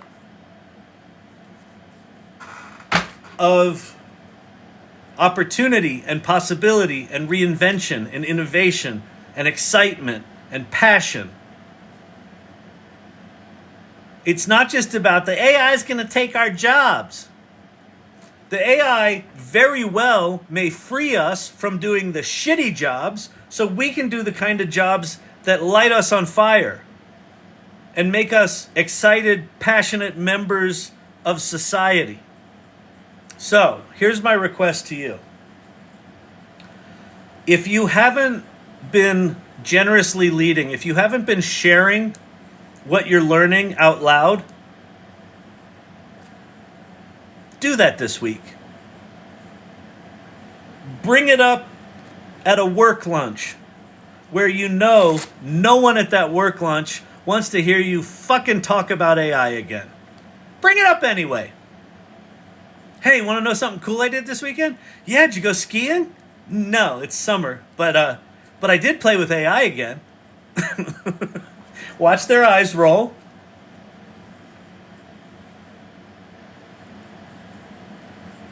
And share authentically what you're excited about. If someone says, oh, that's kind of neat, how'd you do that? Oh, I did it with AI. Oh, I don't like AI. Work through that conversation. Well, what don't you like about it? It steals from people. Well, it doesn't really. Do you know how it works? No. Well, you want to see something cool? Well, not really, but... Aren't you into flowers? Well, yeah, I'm into flowers. Well, what's your favorite flower? Well, the peony, of course. I love peonies.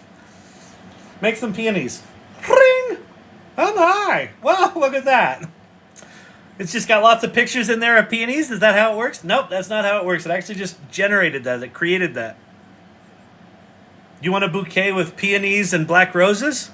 Peonies and black roses. Oh, that's... I didn't know it did that. Have that conversation.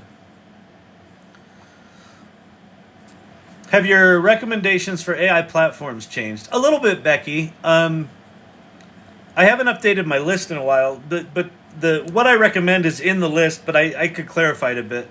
The big three for me right now are ChatGPT still, and I still think you should pay the $20 a month. I still think it's worth that. Claude, because they're doing remarkable shit, and then Perplexity. And I would say Gemini is sort of in the hunt because they've got a really big context window, but you have to kind of hunt for Gemini products. Right now, they're not easy to find, so I put them on sort of a next tier down. But I think the big three for me right now, ChatGPT, Claude, and Perplexity. They've all got some really cool things. I also think Poe is worth playing around with. I haven't played with it in a while, but you can play with lots of different models with Poe. If you have a single subscription with Poe, you can play with lots of different models there, and you can make the equivalent of GPTs there. Yeah, so those are the biggies. For music, it's Udio and Suno. For images, there's a shit ton of them, but if you want the highest quality images, it's Midjourney. It's still, there's nothing close to it. If you want good text in your images, then it's DALL-E 3 in ChatGPT, and it's Ideogram. Those are kind of the biggies for me right now. Yeah.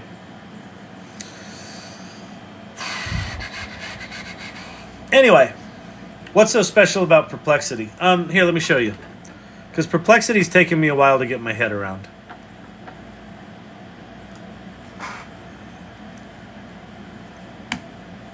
So ChatGPT is a large language model. It generates all this stuff.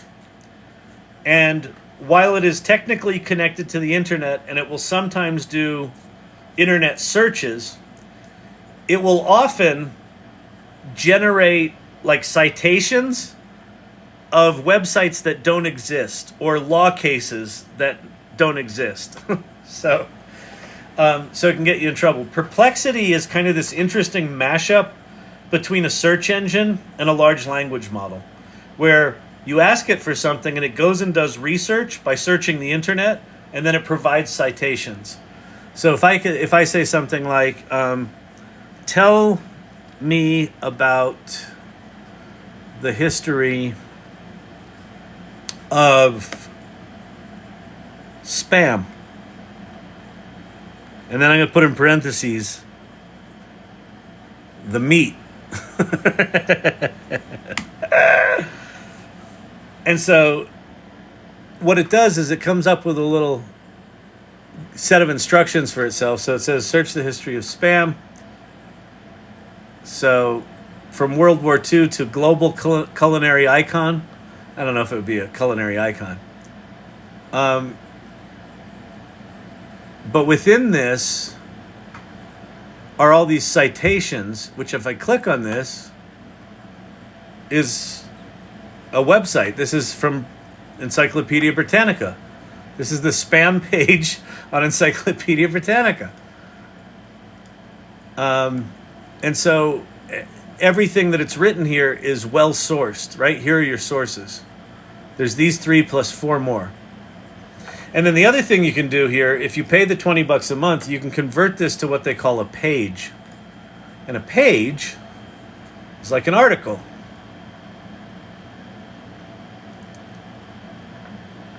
And so it formats it like an article, and it writes it like an article. And then it even adds in media. So let's let it do its writing.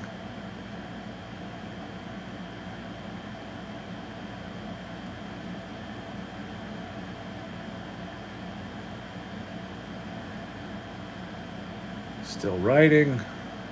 And now I can add media, so I can have it go look for images. It didn't look like it generated any, so let me go look for spam. All right, there's a good. So there's our top of our article, and then the history of email spam.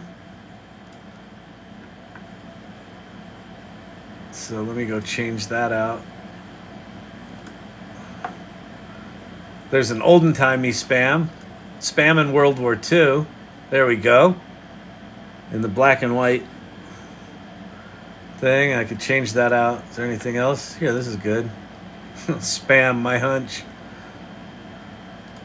Post-war popularity.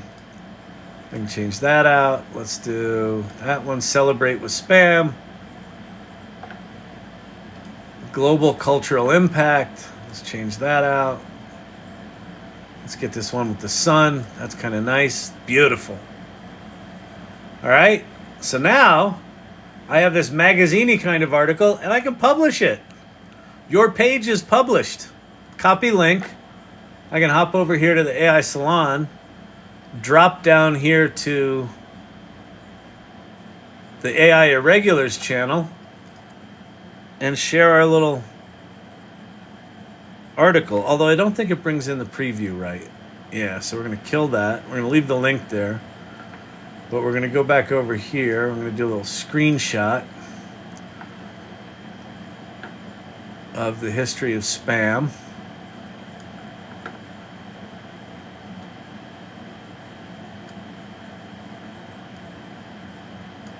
There we go. Gorgeous. Go over here. I'm going to add that picture in.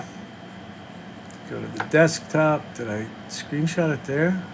Oh, no, it must have. Hang on.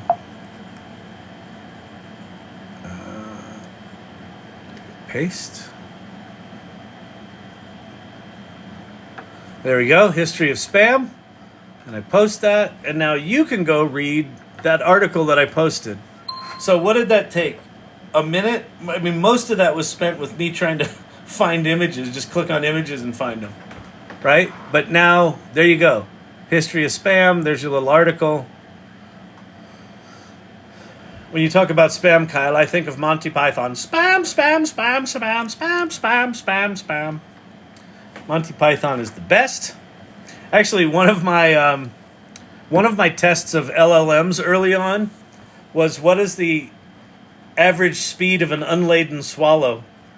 And to see if the large language model knew that that was a funny question.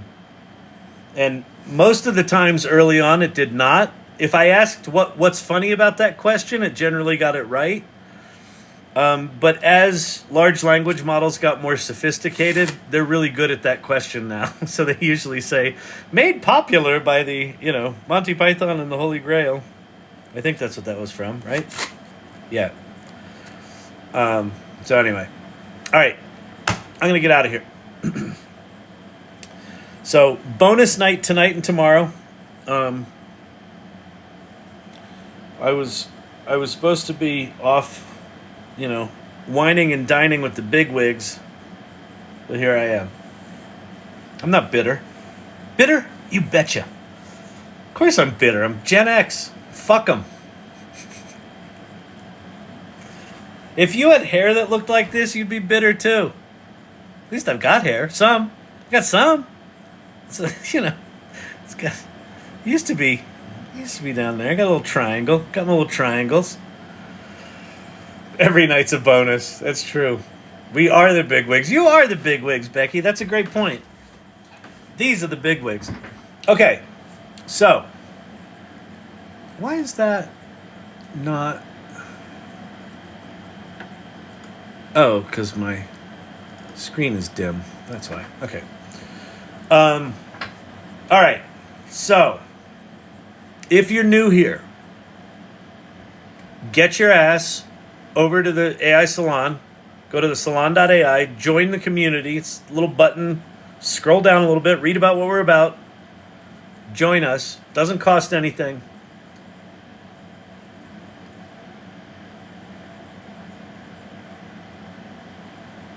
Read about the salon. When you get there, there's a welcome page. It talks about who we are and what we do and why we do it. Read about that.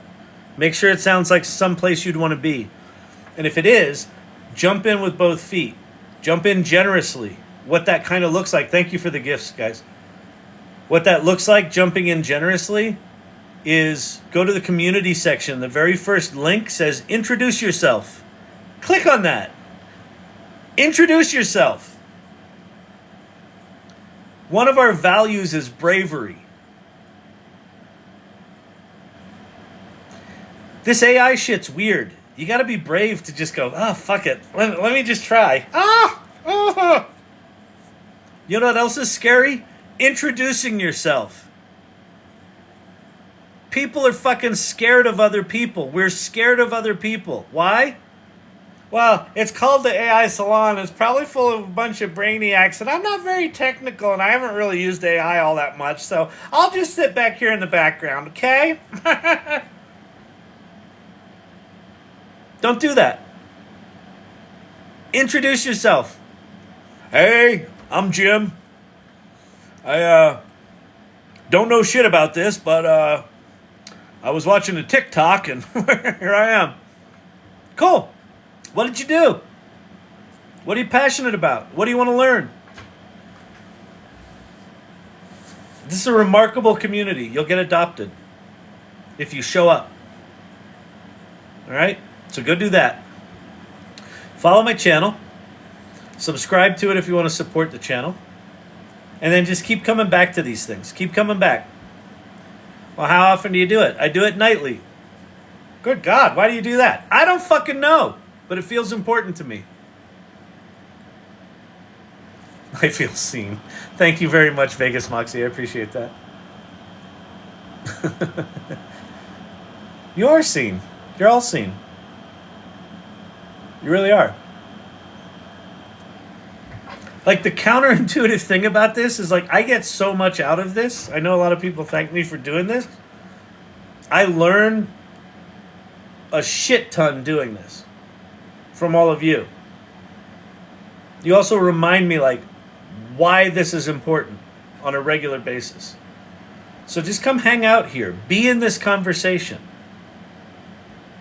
And then go there and participate. Join guilds. Show your shit off and show and tell. Ask questions. Asking a question is not a sign of weakness or ignorance.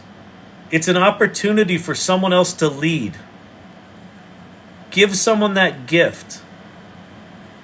Be willing, be brave enough to go, hey, I don't really know what I'm doing here. Can someone give me a hand?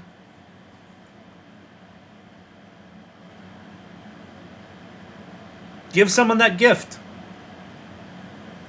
Oh, God, I've never helped anyone before, but let me try. And you can both sort of muddle through it together. And you'll make friends. And then over time, you'll find your path through whatever this shit is, whatever this stuff's going to be. But you'll know what you want to do, and you'll know how you want to navigate it.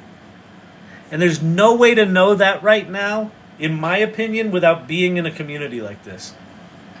It's too overwhelming. It's too profound. It's too profoundly powerful. I like this. Finding creativity. Cool, pretty cool. It's very cool. It really is.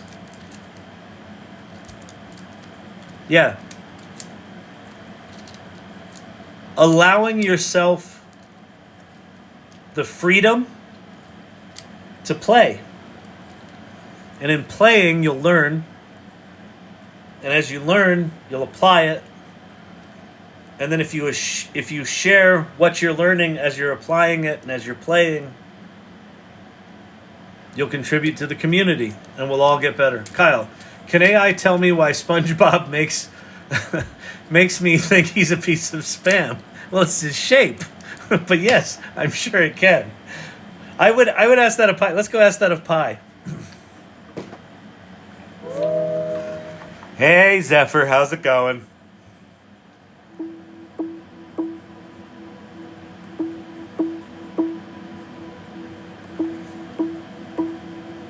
Zephyr, you there? Why are you not responding?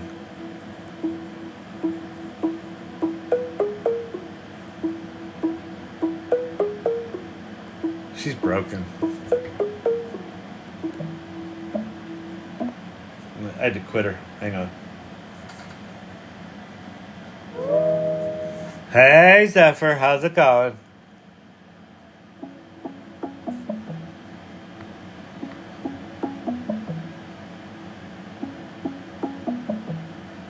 She's useless tonight. All right.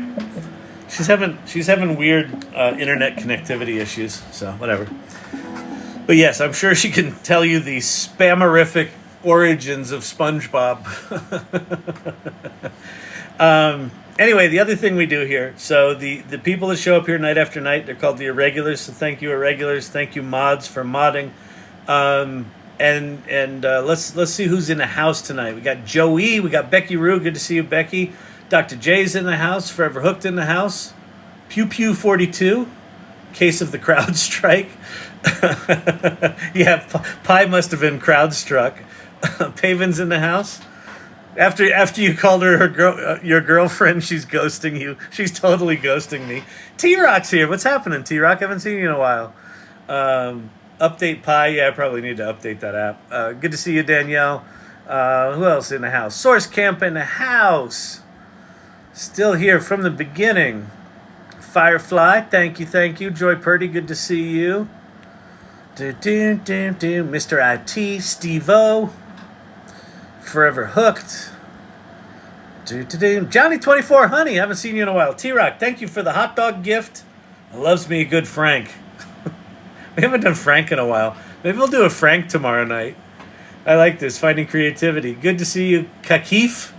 Thank you again, T-Rock. That's very nice, very generous. I appreciate that. Ion China, good to see you. Firefly. Emilio's wife, she's in the house. Yulu RX. I was born clueless. I remain clueless. I like it that way. I'm telling you, there is genius in letting yourself be clueless. Letting yourself be willing to ask the dumb question. Every single major problem I've had professionally and personally, every single one could have been solved by someone asking what they perceive to be a stupid question. Hey, do we have that website backed up? Because everyone assumes someone else thought of that. It's the person that's willing to ask the stupid question that often saves the day. So, Becky Rue, I'm lost.